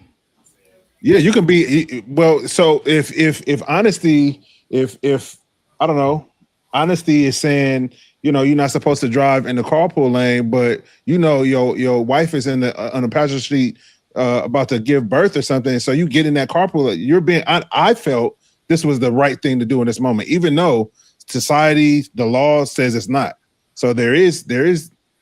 So that's what I'm saying. Are you saying be honest to yourself, or be honest to what your boss said at work? Your boss said that you couldn't leave at a certain time, but you know you got all your work done. Now you're just sitting there on the clock, not doing nothing.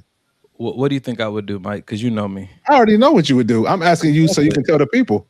Honest with yourself. And I think that it gets tricky in that scenario because we're talking about laws and everything. But at the same time, at the end of this life, when you look back over how you lived this life, do you want to say I was a law-abiding citizen, or do you want to say I was authentic?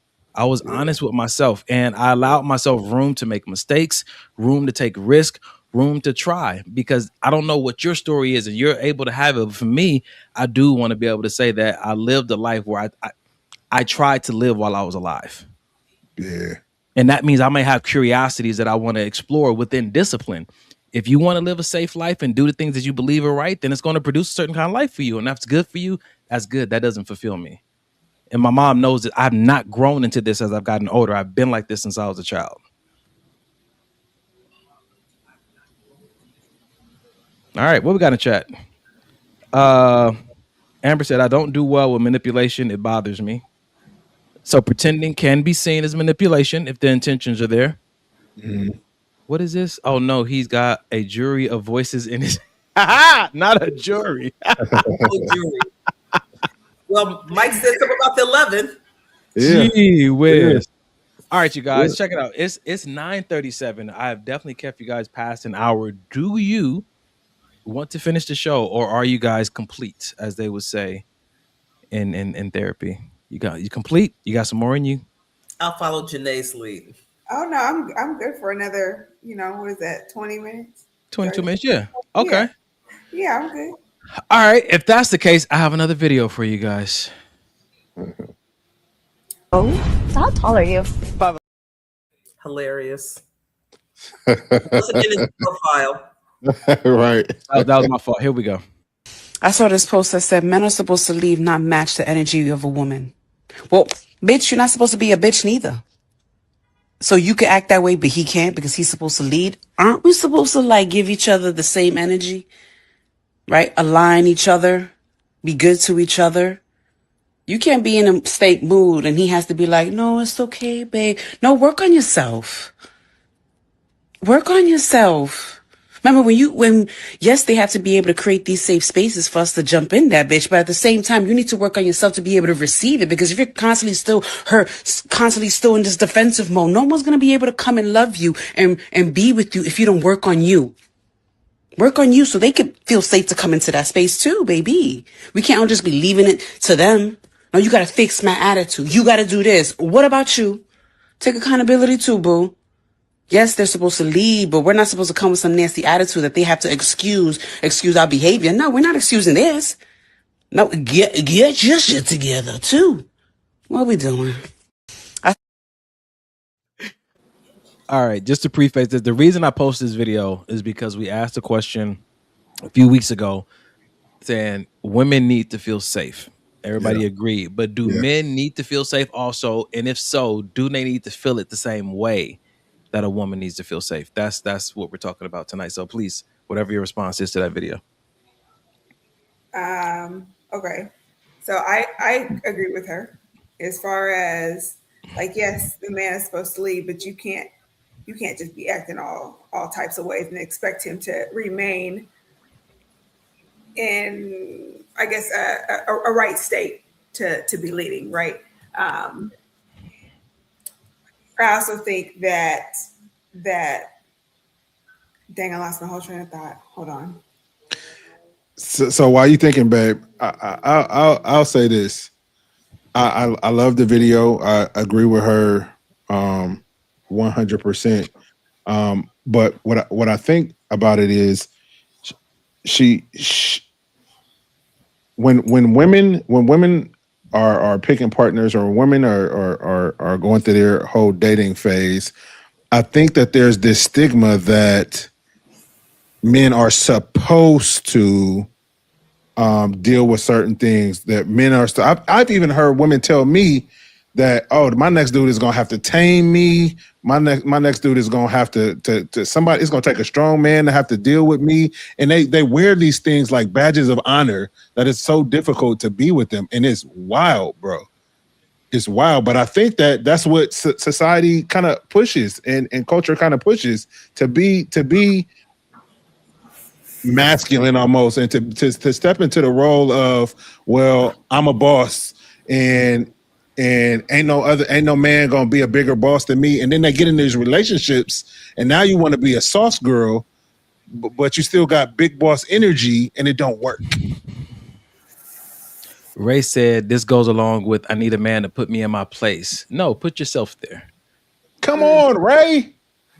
And Rashonda said those are father wounds.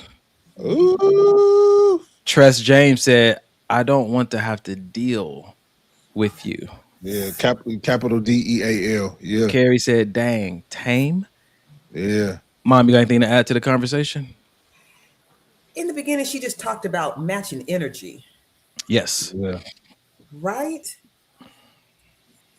And if he's supposed to be leading, and so I kind of just got caught up in the bitch part, right? Because I've seen women in relationships and things happen. It's like, well, who's going to be the bitch? You or me?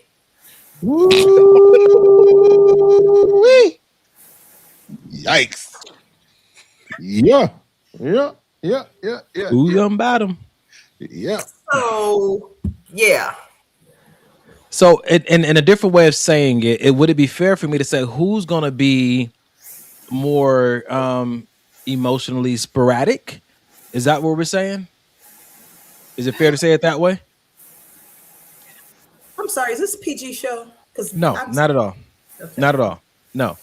But I just want people to be able to take that phrase and put it into practical terms. Like, oh, we're talking about inability to regulate emotionally, or we're talking about women having a tendency to deal with different hormones than men do, and they need to be okay with that because they operate through life differently. What are we saying?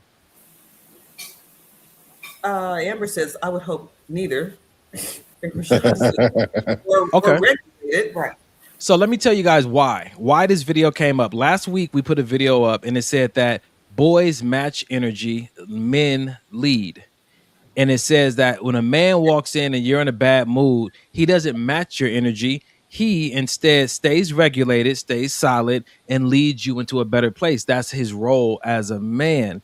Now, this video is saying from the woman's lens, like, that's making it very difficult on him. Why don't you also present the kind of energy that he could match and not always have to be the one, the bigger person per se in a situation, the most regulated person per se all the time, because over time that may lead him to a different type of woman. Because you could just say like, hey, I'm feeling away right now, or I'm not, in the best mood right now, you can say those things. He doesn't have to read your energy. You can just tell him where you're at. But for those who don't, what are we saying to them? Is there any kind of self-check that communicate? Okay. What does that look like? What's that conversation sound like? Can we play that out? Okay, I walk in and I have attitude. Uh-huh. Or Mike walks in and I have attitude. And I want to tell him, he's going to ask me, hey, babe, how's your day? I'm like, I had a really hard day today. It's not something I really want to talk about right now. I'm really kind of feeling away. I don't want you to think anything's wrong here. I'm just, kind of in a space when I want to talk, I'll come and talk to you about it. I like it. So Rashonda said something that matches. You said, babe, I need a few minutes to decompress. Yep. And so now I love that. And I agree with that being a very healthy response. The issue is that you were aware that you were in a bad space. What can we give people that help them stay aware of their state so that they can say, oh, shoot, let me present it this way. Some people are oblivious. They're even in that state. No, they're not. That. Because I was about to say the same thing. You're not oblivious. You're not. No, you're not. Talk about it. When you're not regulated. When you feel away. You're not oblivious. You don't want to talk about it. You're mad and upset for whatever reason, but you don't not know it. So is it fair for me to say that, and I'm about to just go there, and this is just for conversation's sake, that when a woman is going through that moment of her cycle and all hell is breaking loose, she comes afterwards and apologizes. Should I say your apology is not accepted because you knew what you were doing? You knew how you felt. You knew where you were, and you chose not to try to give me any kind of warning. If you know, I say you should have got the keys and just kind of left and went and took a drive. So I have a hard time with this because I've never experienced that dysregulation on my cycle. So I'm glad you just said that, because no woman I've ever dated has had that issue. I think that comes to, I gotta, and they can cancel me if they want to. I think some women use the cycle as a reason to just excuse. We're gonna use the bitch word since it's been going around, to just be a bitch, like an excuse. You know what I mean? I can just say what I want, do what I want, and this nigga got to deal with it. I can act like this, I can act like that. I'm not saying all women, but I'm just saying my mom, my sister, any woman I've ever dated, I've never been disrespected because, oh, I'm on my period, so now I'm gonna just be rude and nasty and disrespectful. But can't we turn that around? Yeah, both ways? Because when you talk about regulate, so if he comes in and it's the same kind of situation, does she regulate? Like, how does she respond to it? Because it happens. We're human. It could happen.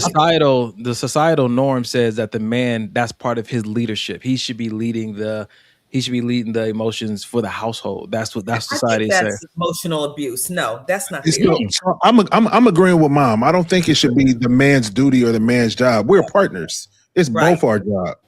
Just like Janae can be, I'm raging and Janae can put her hand on my knee and calm me completely down. I should be able to do the same thing for her.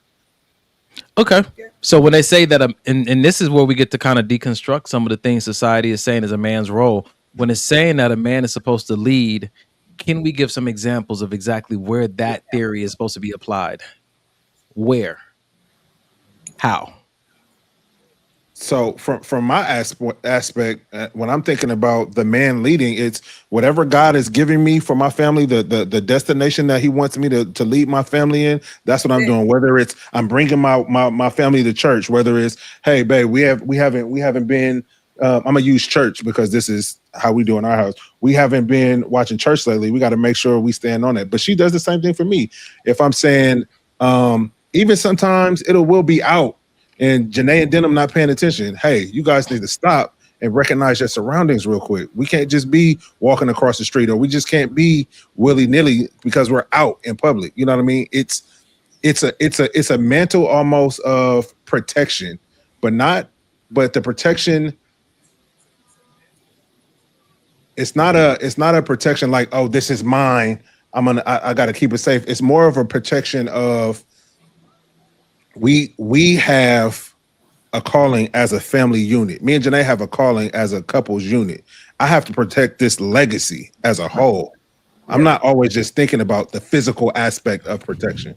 Got you. So there's no exclusive way that a man is supposed to lead the household that a wife couldn't lead as well. She can lead in the same way. So there's not anything exclusive like this is specifically for a man to lead. So I'll say this: if that's what you guys discuss, if Janae says just I'll give you this scenario. If Janae says, hey, you know what I mean? I want to be in charge of the finances. I have a finance degree, this and that. But in my mind, well, I'm the man. I should be able to lead in all things. No, I'll handle that. But that don't even make sense.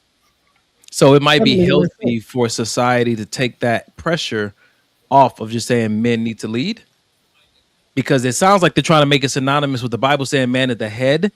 And then it's grown into men need to lead because they're the head. And maybe those two should not be connected.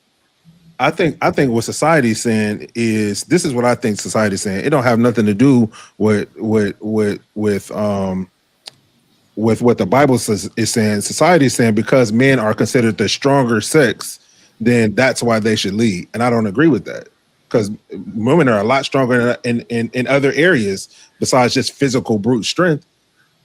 Okay. You see what I'm saying? So that's what I think society means by men are to lead. Because it always shows that even when we going back in the times of the dinosaurs and the cave people, they always see the men going out and getting the food. The woman just staying at home, pitter pattering, not doing too much of nothing. That's what we've seen since we were kids.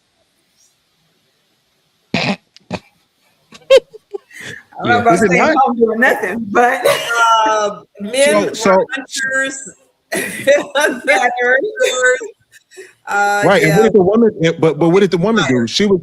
We were making fire. Yeah. But you guys stayed at home. That's my point.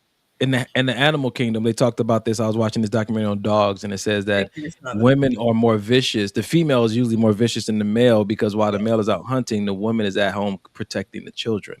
She's where? Protecting the children. No, but where is she? Wherever the kids are. So, like what you said was at home. So that's one of the places. So, but my point is, men are always made to seem like we're always made to seem like the go-to, whether it's decisions, whether it's whatever protection, whatever it is that may be. But what I'm saying is, in a partnership, we can both share those roles, some of those roles. Got you. Like I mentioned the finance thing. I'm not leading in the finance in my house. Janae is. Ladies, do you guys have any correction you think society needs to make when it comes to these gender roles or title responsibilities versus husband and wife and stuff? Absolutely. That's wild. To everything that we talked about, like where did this first start? Yeah. Who said that? And what makes that so? And times have changed. And so, once upon a time, yes, we were, as Mike said, we were at home like pitter-pattering. Whatever the pitter-patter is. But because society did not recognize our workplace, right? Times have changed. We've become independent. We've evolved from that in a lot of great ways. But when you want to talk about leadership and you want to talk about it from a spiritual side, then it's because if the man is following after God, right? He's following the word. And so then she will follow her husband.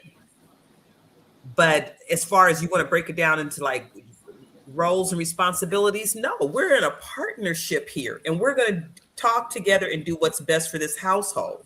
Absolutely. Whatever the strength is. Got you. And so that means, oh, sorry, sis, you want to add to that too? No, I was just agreeing. I said absolutely. I agree with that 100%. How do you guys feel about stay-at-home husbands?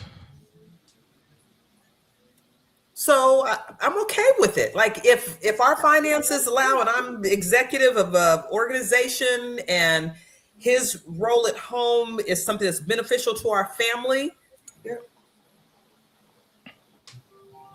I if that's what you want to do and you guys agree upon your husband staying at home, then that's fine. I myself don't want to stay home. But you hit the nail on the head. If that's what you guys, the two people in the relationship, agree on, and like I said before, everybody else, what they thought, society, other people, don't matter. What works for the marriage that you two are in? That's really all that matters. This is I think this is good conversation because I don't think we spend enough time deconstructing some of these norms that we feel pressure to fit into. And if we don't deconstruct them, we carry them with us into dating, into relationships, into marriages, not even knowing why we're making them such a big deal. But you're supposed to lead, you're supposed to lead, you're supposed to lead. And nobody's ever had a conversation like, where did that come from? What does that mean? What do you want that to look like for you? What does leadership here look like for you? And where would I like you to lead? And where does that look like for me? Or do you feel like that's not appropriate? Because if you start having these conversations early on, you'll recognize who you can and cannot do lifelong partnership with. Woo, brother. Yeah. That is the truth. Mike, you got anything on maybe this will help Instagram? Let's see. I'm checking mine. Are we good? They said it's really bad in the church. And I think that, I don't think it's intentionally bad in the church, when it comes to man being ahead and lead. I just think that, like we said a few weeks ago, Mike, anywhere you can't ask questions, you got to be aware of manipulation. And I think that most churches and most ministries would benefit from opening up space to question what's being preached. And question was being not from a place of even challenging, but maybe challenging, but just like, can we go a little deeper and make it more practical so I can understand that? So I think that's good. We got 4 minutes, and I'm gonna end with this other video. And since we're already in this lane tonight about just heightened emotions concerning what makes us work, what doesn't make us work, what's my role, what's not my role. The reason I wanted to unpack, and I'm happy we went as deep as we did in these conversations, because we are talking about relationship advice and does it hurt or does it help? My belief is that it hurts if I can. It hurts when I'm forced to stop asking questions. That's when it hurts. Because I may have a certain curiosity that I want to explore. And if I can't, and you're still holding me to the standard, that's when it starts to hurt, because I don't have this clarity that I need to move forward in an authentic and necessary way. But last video. Ego can be just as destructive. Most women don't want partnership, they want to be worshipped. And female ego can be just as destructive, if not more destructive, than male pride. A lot of women unknowingly are cultivating a relationship where the entire emotional environment revolves around them. Their emotions, their insecurities, their emotional needs, their wants, their desires. And so your man in the relationship is secretly drowning. I'm going to give an example of what a lot of men feel when it comes to being with their prideful wife, right? Their egotistical wife. It's like being in a relationship with someone who is always looking in a mirror, right? They're never looking at you, they're looking at themselves. He's there, but you're looking at what you see that you're lacking, that you want, that you desire, that you want to change for yourself. You never look at him. And this is where the constant criticizing and nagging comes in, because as you're staring at yourself in the mirror, you're like, ugh, look at how I look more tired because you kept me up all night working on X, Y, and Z. I don't have the same body as I used to when I was younger because I got with you. You see how my nails aren't done? Looking at myself in the mirror. You see how my nails aren't done? That's because you're broke. You see what I'm saying? You're in a relationship with yourself, sweetheart.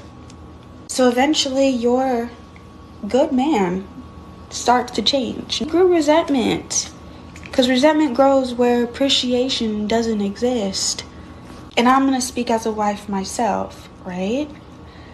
A lot of women are in love with how a man makes them feel. They're not truly in love with the man.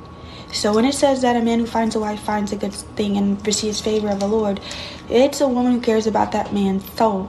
Most women don't want partners. All right. This will be a great conversation for us to end the show with. Any immediate responses? Get you a woman that cares about your soul. Get you a woman that cares about your soul. I like that. Mine's where as resentment grows, where appreciation is lacking. Yeah. Yeah. Yep. Whew! That was the line right there. That was it. That was it. Man, I have. Video on that. That's all she had to say. I appreciate that line. I appreciate the examples because sometimes it's hard to, I don't want to say it's hard to see that you're doing this. Sometimes it's hard to accept that you're doing it. I like that. And like again, that. you know what I'm saying? Go ahead, sis. When she started, it made me think of now, like women talk about wanting a soft life. Mm. Made me think of like soft life. Because when I hear soft life, I think of women who don't have to work. You don't really want for anything. You don't really have to cook or clean or do anything like that. They want to just be kind of taken care of. And so it just reminded me of these women who want a soft life. And I could be totally wrong. There may be some women who define soft life different than I define it. Yeah. And you know what's crazy about that, babe? I'm glad you said. You know what's crazy about that is good men like my brother and I, we would give you that soft life if we felt the appreciation. You know what I'm saying? It's the women that want the soft life that are not willing to give the appreciation, not willing to make that man feel like that man, that are asking for this soft life. You don't fucking deserve it. Like what? Like, what's crazy is honestly, and then to go further, it's like, are you with a man who can actually afford to do that? Because right now it's expensive to live in LA. Yeah. Like there's not many people. Because when I hear a soft life, I think of you want a man that's in the 1%. But I'm talking about just the willingness, though. I'm talking more so willingness. You know what I'm saying? There's that was horrible is that it's okay to have the soft life and be able to be the stay-at-home mom or not have to work. Yeah. But her tone and how she talked to him and what she required and how she's going to make him feel about this is your fault. The guilt. It's like he should have left. I was like, he needs to be gone now and let you figure it out yourself. My nails look like this because because you're broke. Because you're broke. Let's see what they look like when I'm gone. There's this conversation we've had on this podcast about the good man and how the good man stays even when he's not happy because he is a man that's committed to the commitment. And so oftentimes these conversations exist because good men are not quick to break up. They're not quick to divorce because they are committed to the commitment. And again, they will stay even when not appreciated. Now, slightly different from what Mike said. For me, I don't try to make anything when I'm in a relationship dependent on appreciation, because for me, what I was taught by one of my mentors is that when this is all said and done, it's going to be between you and God. Did you love her the way that he told you to, regardless of what she deserved? Because in marriage, it's love her as Christ loved the church. We don't deserve anything, but his commitment was to being a vessel, right? So I know that can be a hard line to toe. So the way he showed me, he said, don't make it based off of her appreciation, especially if it's fluctuating. It just might be a rough season. She may not be seeing it. So don't make everything like I'm showing you receipts. You didn't appreciate this. You didn't appreciate that. You didn't appreciate this. It's different when there's criticism while appreciation is absent. So you got to watch out for that. And the reason this whole conversation came up is because me and my friend were talking about how some women are marrying men that can give them the life that they want, but they don't really want the man. And I don't think enough men recognize that that's what they want. That some women want the life, but they don't want you. And if you're a man that needs to be wanted, then that's something you might need to be aware of, that some of them just want the life. And as soon as you cannot provide the life anymore, they're not going to see a need for you. But like Janae said, that last line, but when you take the time when dating, ask the right questions, operate with enough patience to know if she cares about your soul, it's a different conversation. It's a different relationship. Yeah, that's facts. That's good. I think that tonight these conversations got pretty deep. And some people may have come across a very touchy subject that made them feel some type of way. And sometimes you can get emotional. Sometimes you can get in this headspace of, but what do I do now? Like provide a resource at the end of every podcast. When this says the Suicide and Crisis Hotline, even if you're not feeling suicidal, but especially if you are, you can have your own little personal crisis that you're struggling with right now that's keeping you from going to sleep, that's keeping you from being able to eat during the day, that just has you feeling anxiety all day. You don't have to even go through that alone. You can call 988. The counselor who picks up the phone is trained to listen if that's all you need. They're also trained to connect you with resources, reading materials, or therapists or support group. The number is designed to help you in ways that you need to be helped. Me and Mike offer this service. We let you know about this service because we're only here on Sundays and we can only do so much. We do care about you. We hope these shows are insightful and comical and funny at the same time. But for some of you guys, this is life or death. This is divorce conversations. This is what about the kids? This is I'm struggling with this relationship and it's hurting me and my mental health. Mm-hmm. The Suicide Crisis Hotline number is for you. Please screenshot this or share it with a friend. And as always, I'll say this, and I have to say it in every episode, just because you care about somebody doesn't mean you know how to care for them. If you know someone who's going through it and you want to get involved, reach out to this number first to ask them if your plan is going to be helpful or harmful, because you jumping in and saying you care but not really educated on how to talk to somebody in this place can make things worse. So just know that. Yeah. And me and Mike want to thank our guests tonight. Thank you guys for bringing balance to the conversation. Oh, sure. Any That's good. last words you guys want to share with the audience? Is there what? Any last words you want to share with the audience? I'll just say it again, what I said from that show that I used to watch. Love is attainable as long as you define it for yourself. Yeah, taking that with me. Yes. And my word is still going to be check-in. I love what you guys do. I love what you stand for. I love the messages that you send out. But I'm really touched by this last month, and check in on your friends, even those that you think that are doing well. Man, that's good, Mom. And don't think that just because we talk about the gender roles and the men being the leaders or being strong, that they don't need help. Check in. Yeah, that's good. Yeah. That's good. Bro, you got any last words? No, I ain't got no last words for these raggedy. So that means you praying us out? Father, we thank you for another great show. We thank you for bringing my mom and my sister here tonight to help us out. And Your sister? Your sister. Oh, okay. Your sister. My wife here tonight to help us out with the show, Lord. We thank you that as we go out into the world this week, that you just continue to minister to us. Anything that has stuck with us throughout this week, that we continue to today, that we continue to chew on that throughout the week, Lord. And hopefully it ministers to somebody and helps them out of a situation that maybe you don't want them to be in, Lord. And we just thank you and praise you for the continued success of the show. We thank you that, as the people continue to watch, that it does help them, Lord, that it does encourage them to do better, be better as we strive to be, Lord. We thank you and praise you for your surrounding angels as we go throughout our work week, school week, over ourselves, our children, and our families, Lord. In Jesus' name we pray. Amen. Man, I thought you were going to give us a long one for a minute there. You're about to get in a row. Nah. Ladies and gentlemen, thank you for joining us tonight. Until next Sunday. 2 Chainz. Bye, my honeybees. Can we talk for a minute? Come on and talk to me.